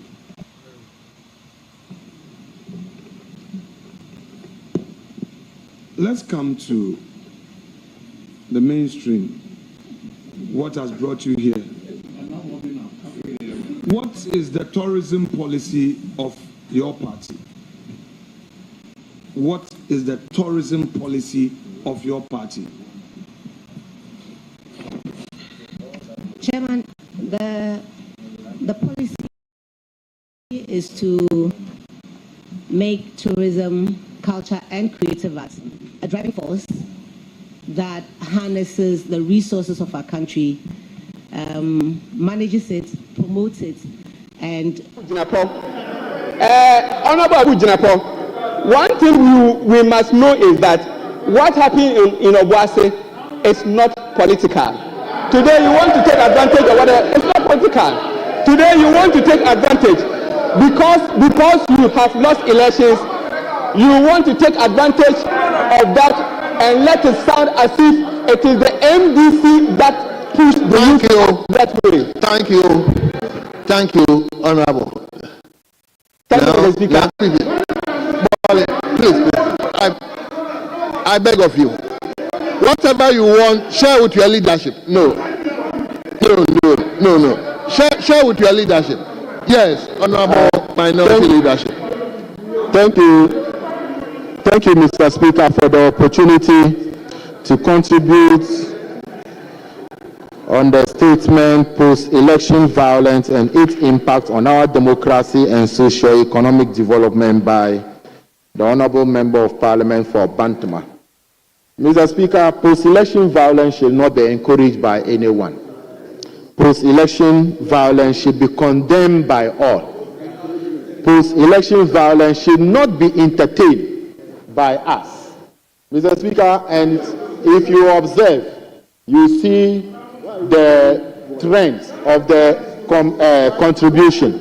Mr. Speaker, you see that our colleagues from the other side is rather encouraging post-election violence. Their comments indicate and suggest that they have no problem with the violence that is going on in our country.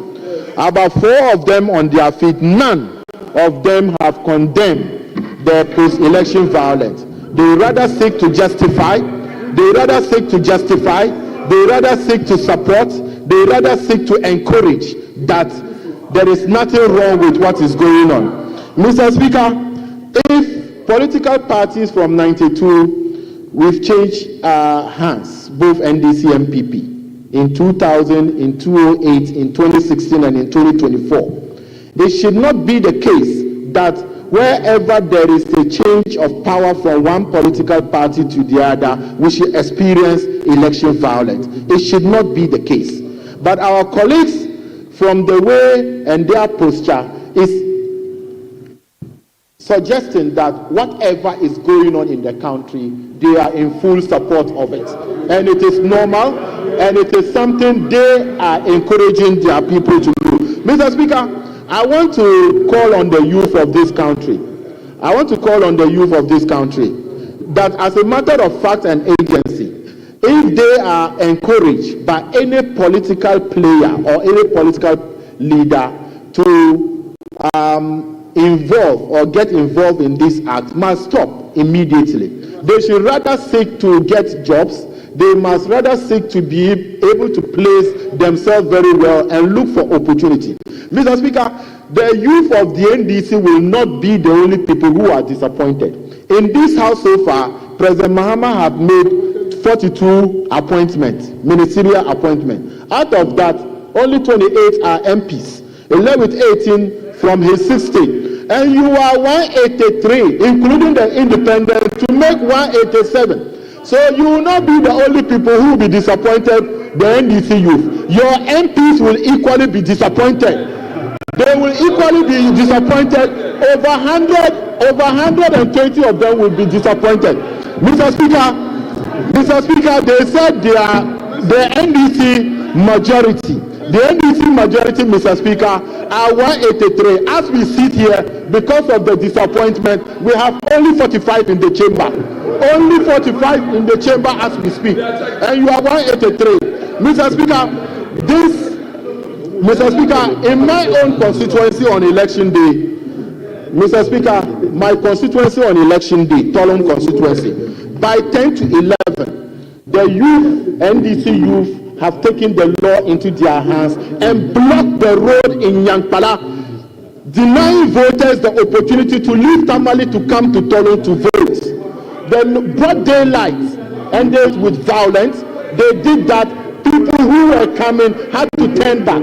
That resulted into someone losing his life. A life lost in this election is a life, or it is something we must all condemn. And because of the acts of our colleagues or our NDC friends, it is actually causing a lot of problem. Mr. Speaker, my warehouse, personal warehouse, I was not a government minister. My warehouse in Tamale was attacked. They stole over 50 motorbikes. I was not a government. That is branded in my name. They took a lot of things away. As of yesterday, some of them were arrested yesterday because one funny thing about my motorbikes is that I bought it and branded it in a particular name. It is not in the market for sale. So if you steal it, we will get access. How does it intend to achieve this now that you are going to be the main implementer of the policy? So, from the experience of the NDC when we were in government under, shall I say, President John Dramani Mahama I, we had a fund for the sector. I think that to sustain it, domains will have to assess the fund and make it a revolving one. So whatever you want to champion with the fund that you assess, you should be able to make it have a turnover that is returned for other people to come and also benefit from it. Good. You see, Honorable, this is an important thing that I want us to take note. You realize that a lot of times these supports come as a social intervention support, and people take it, access it, and will not want to pay back. If you want to pursue, they will remind you of their votes. Let's face reality. Are you sure that practically you can get people to pay back? Are you sure? I think that we can work at it. Do we have opportunity to recover everything? Probably not, but we could try, because it's the same with, the financial sector.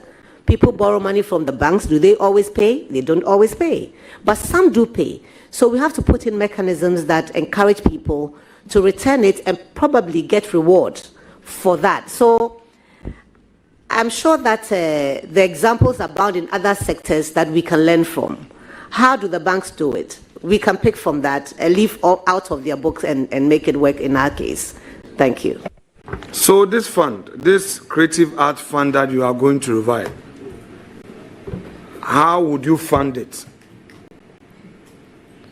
With your government promising a repeal of the e-levy tax, repealing even taxes at our port, taking away COVID levy, doing away with a lot of taxes, that is the one key promise of your government, to do away with a lot of taxes. Now, this fund would have to be funded. Going there, with the benefits of the manifesto, how is it going to be funded? Mr. Chairman, I think that the history is there that funding for sectors don't always come from GOG only. It is the reason why we sought to ratify some conventions from UNESCO, so that it gives us opportunity to tap into the resources that they have as well. So it's not necessarily just GOG. Chances are you're very resourceful. Chances are even you can say that you'll take a certain part of our domains and support us with funding, which can be used. But I'll hesitate to agree with you that it's only GOG that is capable of funding, giving us funding for this project. So we are open to the experiences that we have garnered over the years to see how this works. Thank you. Honorable Nominee, you see, there are many creative arts Ghanaians watching, listening, okay? They are looking forward to a sustainable source of funding for their survival. I have a lot of these guys in my constituency. You have a lot of them in your constituency. We have a lot of creative arts Ghanaians who are suffering. Now, for you to say that you are going to revive the fund should suggest that you know the status of the fund. Are you able to tell us the status of this fund that you are going to revive? I am unable to, considering that it's been 8 years.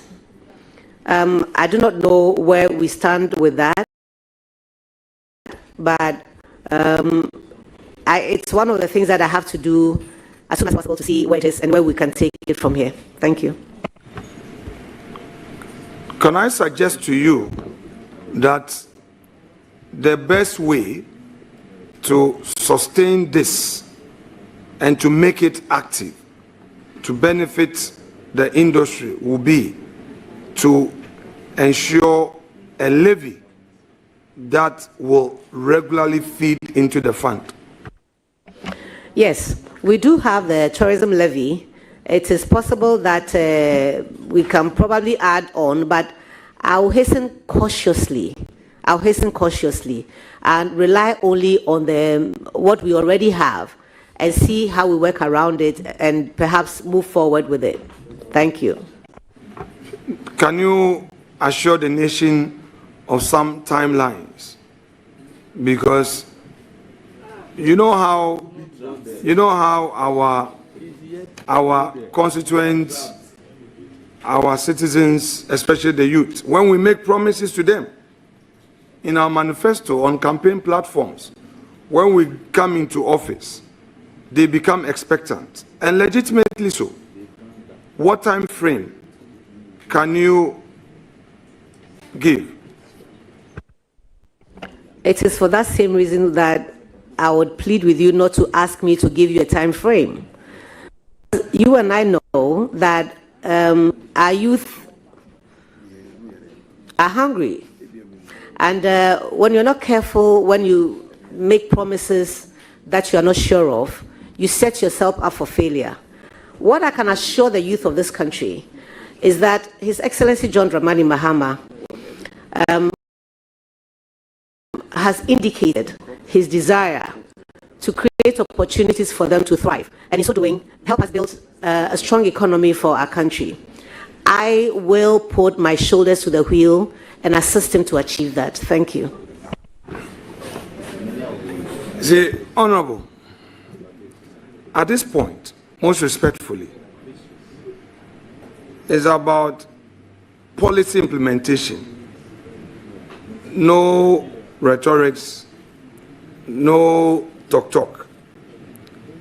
They are demanding to know when the Creative Arts Fund will now be accessible.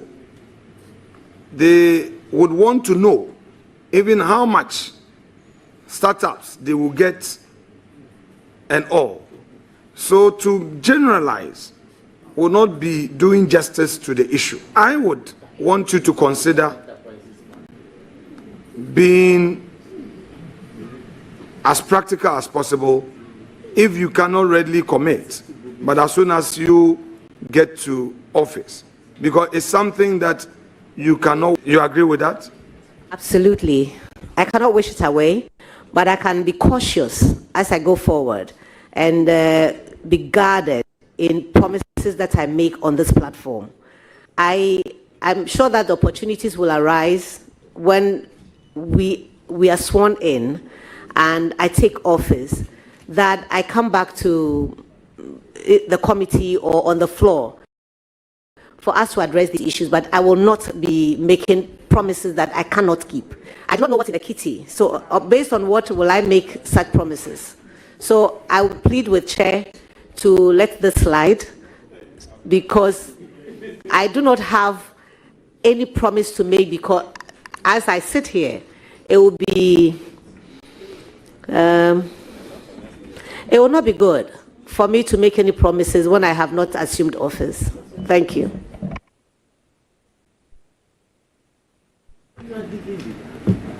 Now, would you know the Ghana Enterprise Agency, former NBSSI? You know about it? I've heard about it. We enacted, we gave them a new identity through an enactment in Parliament. Ghana Enterprise Agency. You are aware that they've been disbursing funds to the creative art industry and traders and all. So I want to find out from you whether you can rely on that agency to support the creative art industry pending the introduction of this your creative arts fund. Because they cannot wait. The youth cannot wait. It's a suggestion that I will embrace and pursue when I'm given the nod. Thank you. Similarly, would you want to tap into the Maslock Fund as an interim measure to support the creative art industry as soon as you get a nod, whilst you put your house in order on your own policy? If it's something that you are sure of and sharing that information with me, I'll gladly go and pursue that. But I do not know the framework within which Maslock disburses its funds, but I will explore it. Thank you.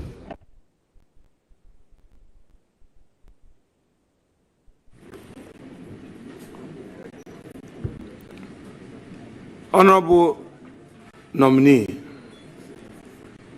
you agree with me that your work will require a lot of travel. You agree with me? To a large extent, yes. You would agree with me that that would largely take you away from the constituency?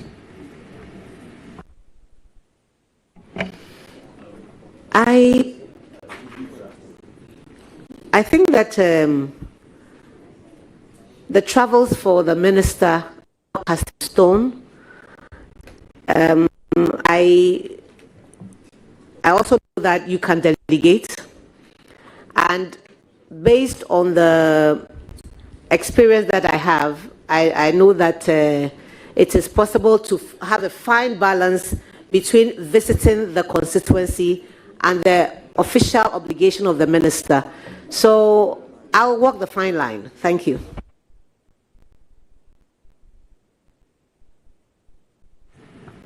When I refer to travels, I wasn't only referring to, when I talked about travel, I wasn't only referring to foreign travels, but I'm saying that I was also referring to local travels across the length and breadth of the country.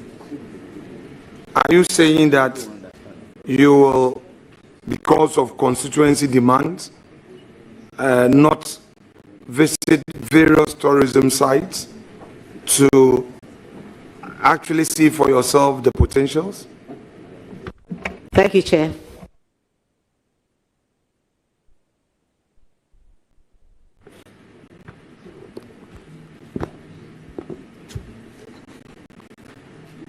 Honorable Nominee, let me know from you how you intend to manage the agencies under you. By the way, how many agencies have you identified as being agencies under your ministry? Thank you, Chair. We have about 14 of them, 13, 14.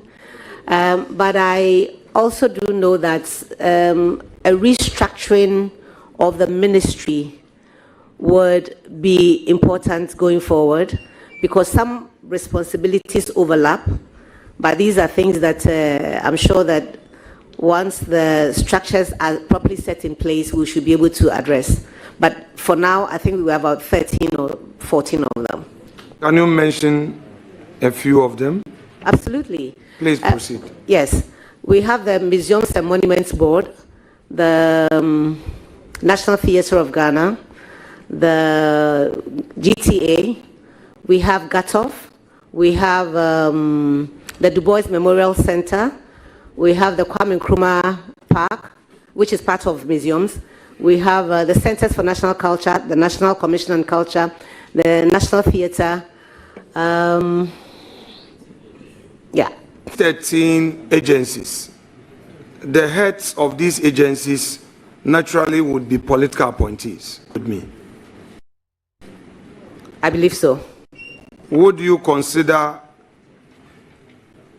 members who are qualified from your constituency and the limited number of people getting opportunity to serve in ministerial appointment to fill these vacancies? On merit, yes. I should take it that in these agencies under your ministry, Ghanaians should not be surprised if you are filling them with members of your constituency on merit. It would be wrong for me to do that. I think that all Ghanaians will be given the equal opportunities, and the best candidates will take the slots. I'm not talking about regular employees. I'm talking about the heads, the chief executives, the director general. Yes. So you are going to conduct interview for the chief executive, director generals, because you are saying Ghanaians will be given equal opportunity. I want clarity how you facilitate this appointment. Chair, these are areas of specialized areas. You can't, for the life of me, expect that because you are a constituent and you like me and I like you back, I should automatically put you there because you have applied. If you don't have the competency, it will be difficult for me to put you there. It's based on that I'm suggesting that equal opportunity should be given to those who apply and the best candidate put in the place. I believe that's the best way to go. Thank you. So you would agree with me that will materially enhance your success as a tourism minister? If you kindly come back again, please. The general peace of Ghana. The general peace of Ghana. Okay, so let me give you a background to it so that you can appreciate what the point I'm trying to make. I spoke to some friends in the industry who are into hotels, and they tell me that before the elections, the bookings they were having were just around 25-30%. But after the elections, the occupancy rate increased. I asked them why. They said, well, because of the fear, these foreigners who were coming in, because of the fear that of the outcome of the elections, the uncertainties and all. So though we're entering into Christmas, they were not willing to come. But immediately we had the elections and they realized that Ghanaians were generally peaceful. They started booking. Right. So you get the background now. You get the background. So I now put the question to you. Do you agree with me that the general peace of Ghana would necessarily enhance your success as a sector minister? I agree, not only as a sector minister, but as a Ghanaian, for my own safety as well. Thank you. Very well. So, would you be concerned about violence in the country, post-election violence, wherever it may be occurring? Would you be concerned as a tourism minister? I'm always concerned, and I don't have to be the minister to be concerned about it. Thank you. What advice do you have as a tourism minister? What advice do you have for those Ghanaian youth who may be burning party offices, who may be involved in unnecessary violence merely because Mr. President could not appoint people from their communities? What advice do you have for them? Honorable nominee, I don't think we have any evidence to the effect that Ghanaians are doing such a thing merely because A or B has not been appointed. So if the honorable minority leader has such an evidence, that he can table it.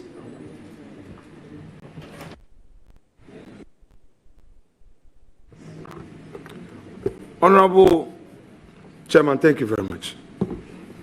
Honorable nominee, you would agree with me that when a new government comes into office, there is general anxiety and expectation for political appointments, generally.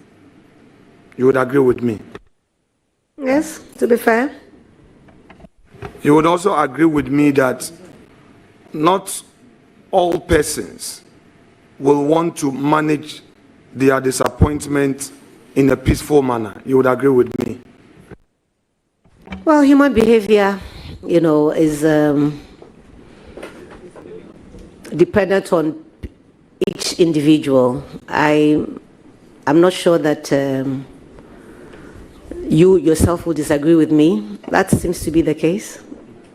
You would also agree with me that for those who are unable to manage their disappointment in a peaceful manner and resort to violence, such violence creates a negative impact on the tourism potential of the country. Well, Mr. Chair, to be fair, people across all disciplines manage their failures differently. Some people are just sore losers, and some people manage whatever failures they find better. I would just say that it shouldn't so much be related only to my work, but as a country, we need to be more tolerant of one another. And we need to learn how to do unto others what we want others to do unto us. I think that when we have fellow feeling, that it doesn't matter that I was nominated and you were not nominated, because it's only a matter of time. Thank you. View of that,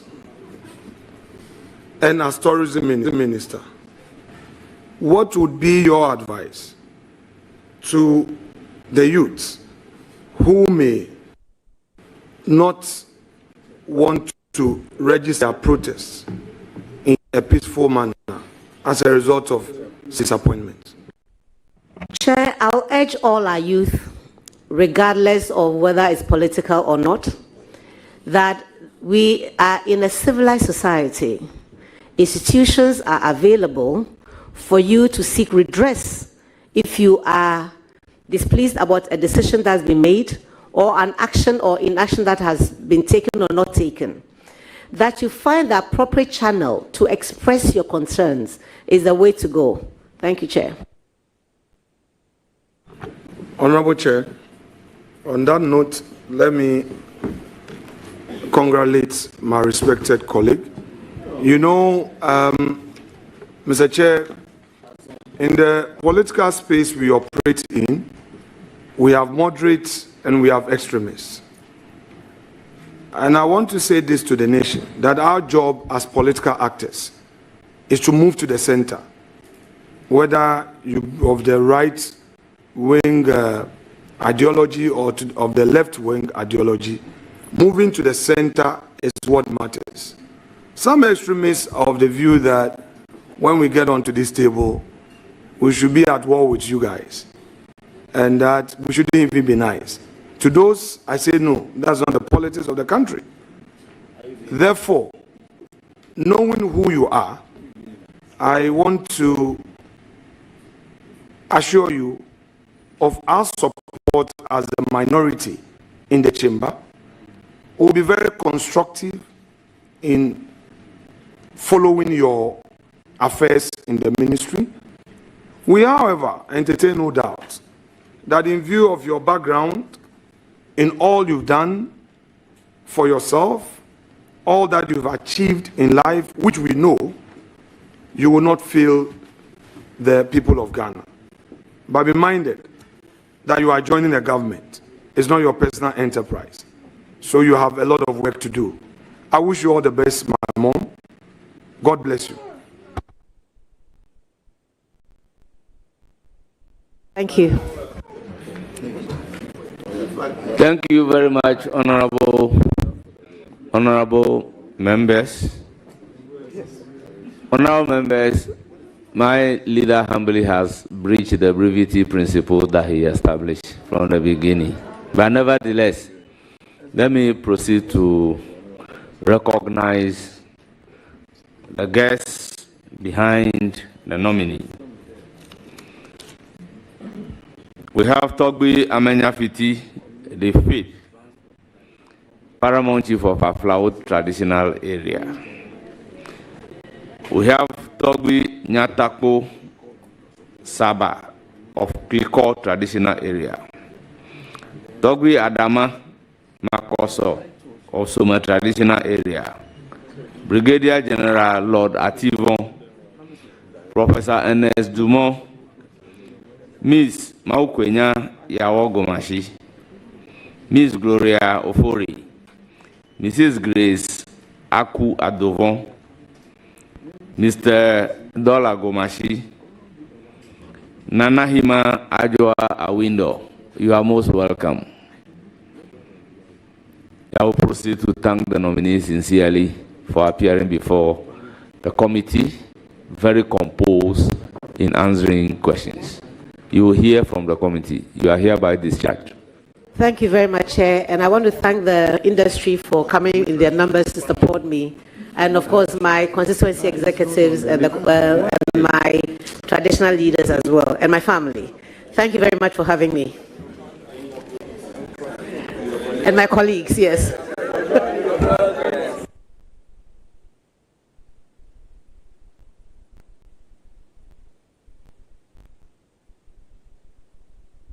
Watch your favorite TV show.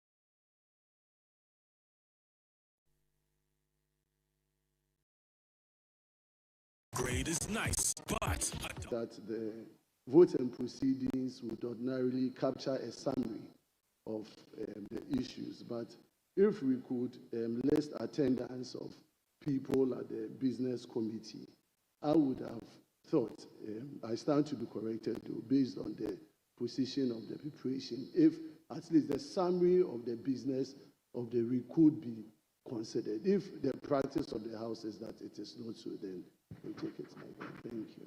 Anyway, I think this is the practice of the House. Normally, details will appear on the official report. So the practice of the House is just to list that attendees and those kind of things. Yeah, let me give the opportunity to Honorable Dr. Mahama. Thank you very much, Mr. Speaker. On page 17, Roman number XXVII. The name is Mr. Mahamantia Abdul Kabiru, and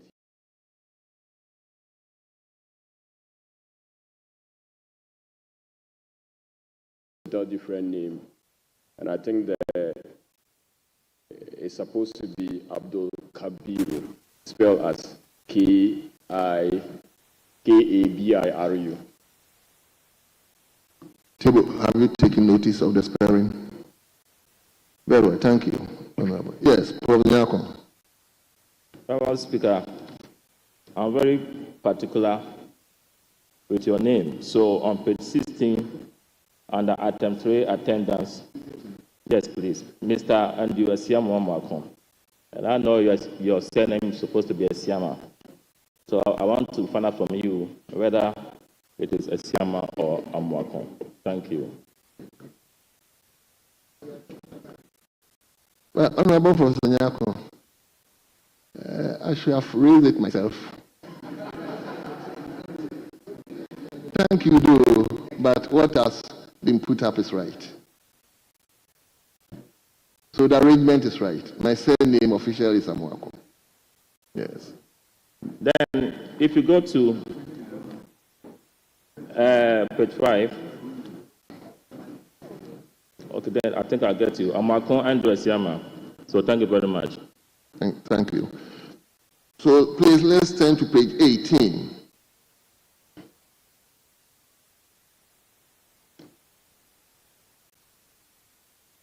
Yes, Honorable Member for, is it question team? Efia, Mr. Efia. And thank you very much. I also would possibly pardon the table office, but just for the sake of records and the correction of names, if you go to item number XXXV, Mr. Lawrence Ajin Sam not Ajisam, Ajinsam with an N. It's very important. XXV, yes. Mr. Lawrence Ajinsam, Agyinsam. Please, what page? Page 17, Mr. Speaker. Page 17, XXV 35. Oh, okay. Mr. Lawrence Ajinsam, Agyinsam. Very well. Very well. A table, kindly take note of that. So now, page 19.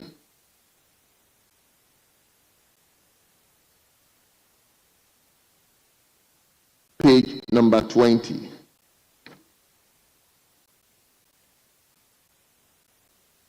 Page 21.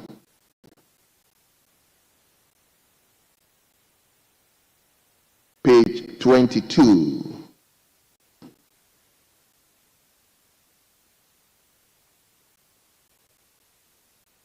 Page 23.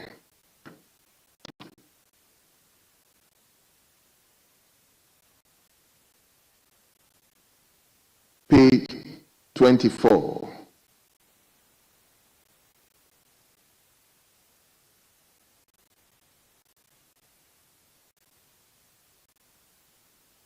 Page 25.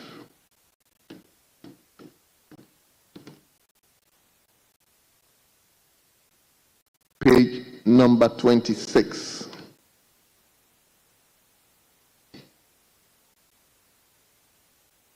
And finally, page 27.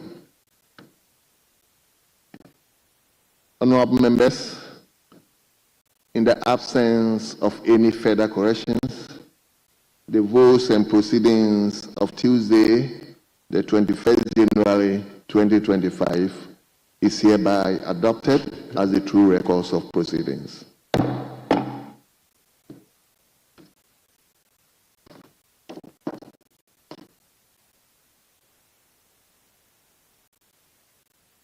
Honorable members, I have in my hands the official report of 8 January 2025. 8 January 2025.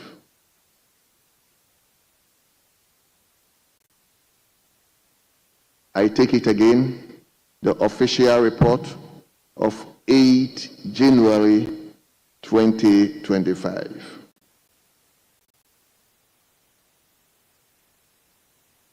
Honorable members, in the absence of any corrections, the official report of 8 January 2025 is hereby adopted as the true records of proceedings.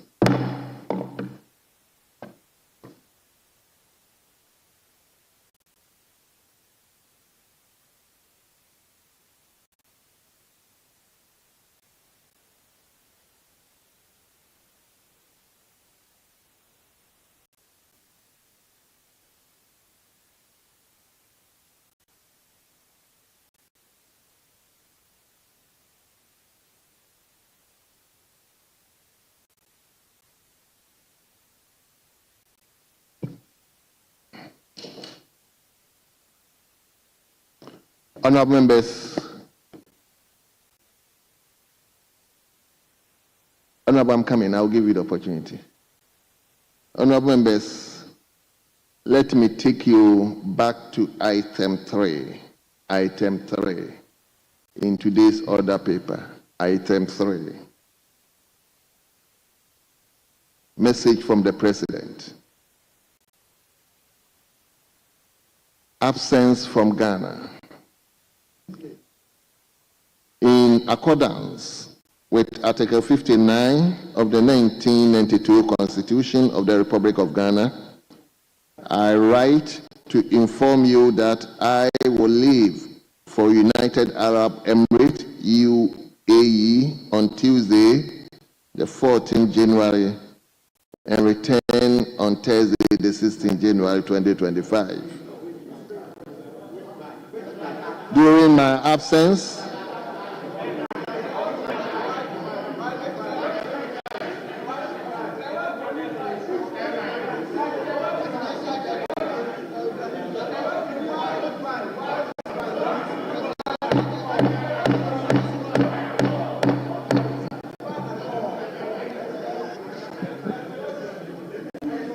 During my absence, the Vice President, Her Excellency Professor Nana Jane Opoku-Agyeman, shall, in accordance with Article 68 of the Constitution, act in my stead. Signed, John Dramani Mahama, President of the Republic of Ghana. Even though it is belated, but it's important we read to members of Parliament. Yes, Honorable Yindam. Thank you, Right Honorable Speaker. Honorable Speaker, I can see my good friend, the Minister for Rules, Honorable Kwame Agboja, sitting comfortably as the Chief Whip. And Mr. Speaker, I know he's the Minister for Rules and Highways now. As we see it, he was approved by this House yesterday. So per our records, he has been approved as the Injo, maybe so. Maybe I can bravo and painful. A kukudam now what to which him do I have maximum painful. That's one of us. It's embedded me. No, direct. You will believe in me, pa. Very well. Very well. So, uncles behind her, this is an exercise that is not personal. So, bear with us. Thank you very much. Aunt Emilia, you have, for your residential address, 14 Swanika Street, Abelempe. Share with us. Rented, private property. That's my marital home, rented by my husband.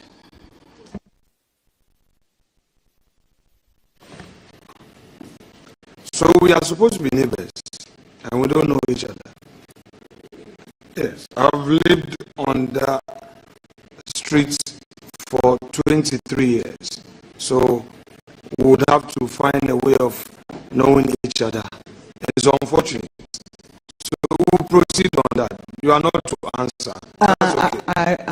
You want to come to my home?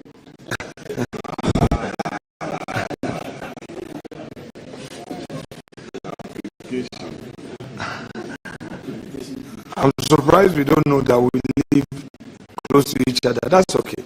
Anyway, your hometown is Shama. Is that where mom comes from, or that's where dad comes from? Both my mother and my father come from Shama. My mother comes from Ase Kesano, Ekisi, Ebusia, Apo, Shama. My father comes from Abrazi, Ebusia, Shama, below the castle, Abekum. That's where my father comes from. So both parents come from Shama. Thank you. Your guests would want you to leave us as quickly as possible. So please, just brevity, okay? You want to come in? Okay. If you want.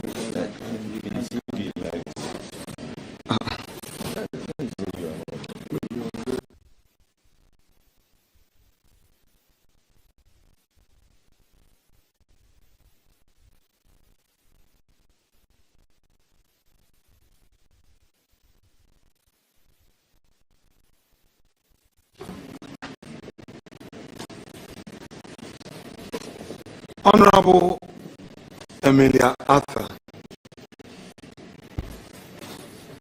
I have gone through your CV, and before you took your oath, I had told you that I had read your CV.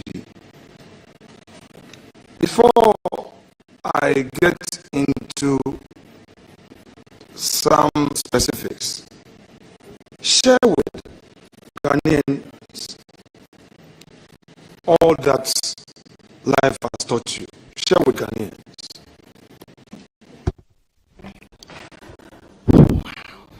Thank you. Life has taught me a number of things, both from the academic world, from practice, and just from experience, and how life happens to one. So, for example, though my first attempt at representing the people of Shama was 24 years ago, I waited and worked patiently towards it, and 24 years later, I am a member of Shama. In that period, I can write a book. Academically, after University of Science and Technology, I took an interest in community development because my national service posting took me to a community where there was real poverty that you could actually see and describe poverty. But the 1 year of national service there changed some things for me, after which I decided then not to pursue my line of training, but to rather go into community development. So I started working with an NGO that was called Center for the Development of People, because I thought that was where change would occur and human dignity could be restored. After a while, I thought, where can this be? So I went into consulting, and I consulted widely for DFID, USAID, for German Development Services. I consulted widely in the hope that I could influence the development organizations, programs for my country, Ghana, and the people of Ghana. And then I asked myself, I'm not sure I'm seeing the change that I want to see. So I asked where the change would be, and I thought it was politics. So in 1998, I returned to full-time political work, still going along with my consultancies. In the process, I was admitted to Yale University as a Yale World Fellow. It was actually structured as a postgraduate program. I've been to India. I did a research, 3-month research at Institute of Applied Manpower Research.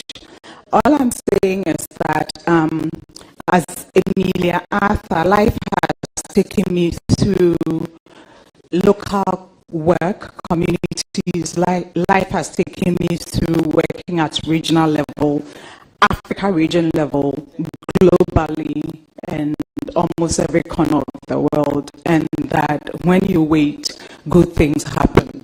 And that also, when you actually focus on bringing change to people's lives, it might be painful.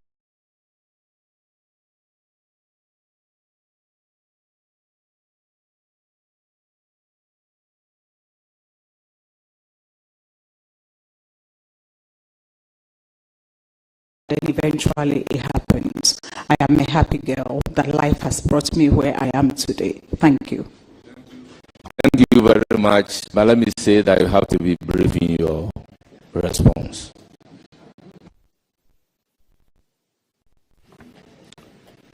Now, on your CV, page 1, 3I, languages spoken and written.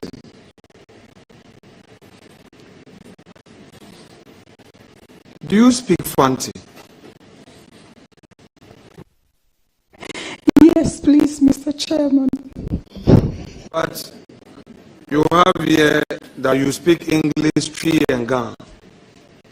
Would you want to amend your record with the leave of the chair?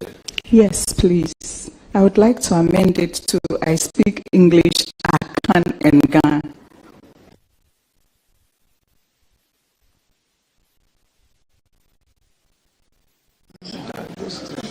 Thank you very much. Proceed to do the changes. Why don't you? Why?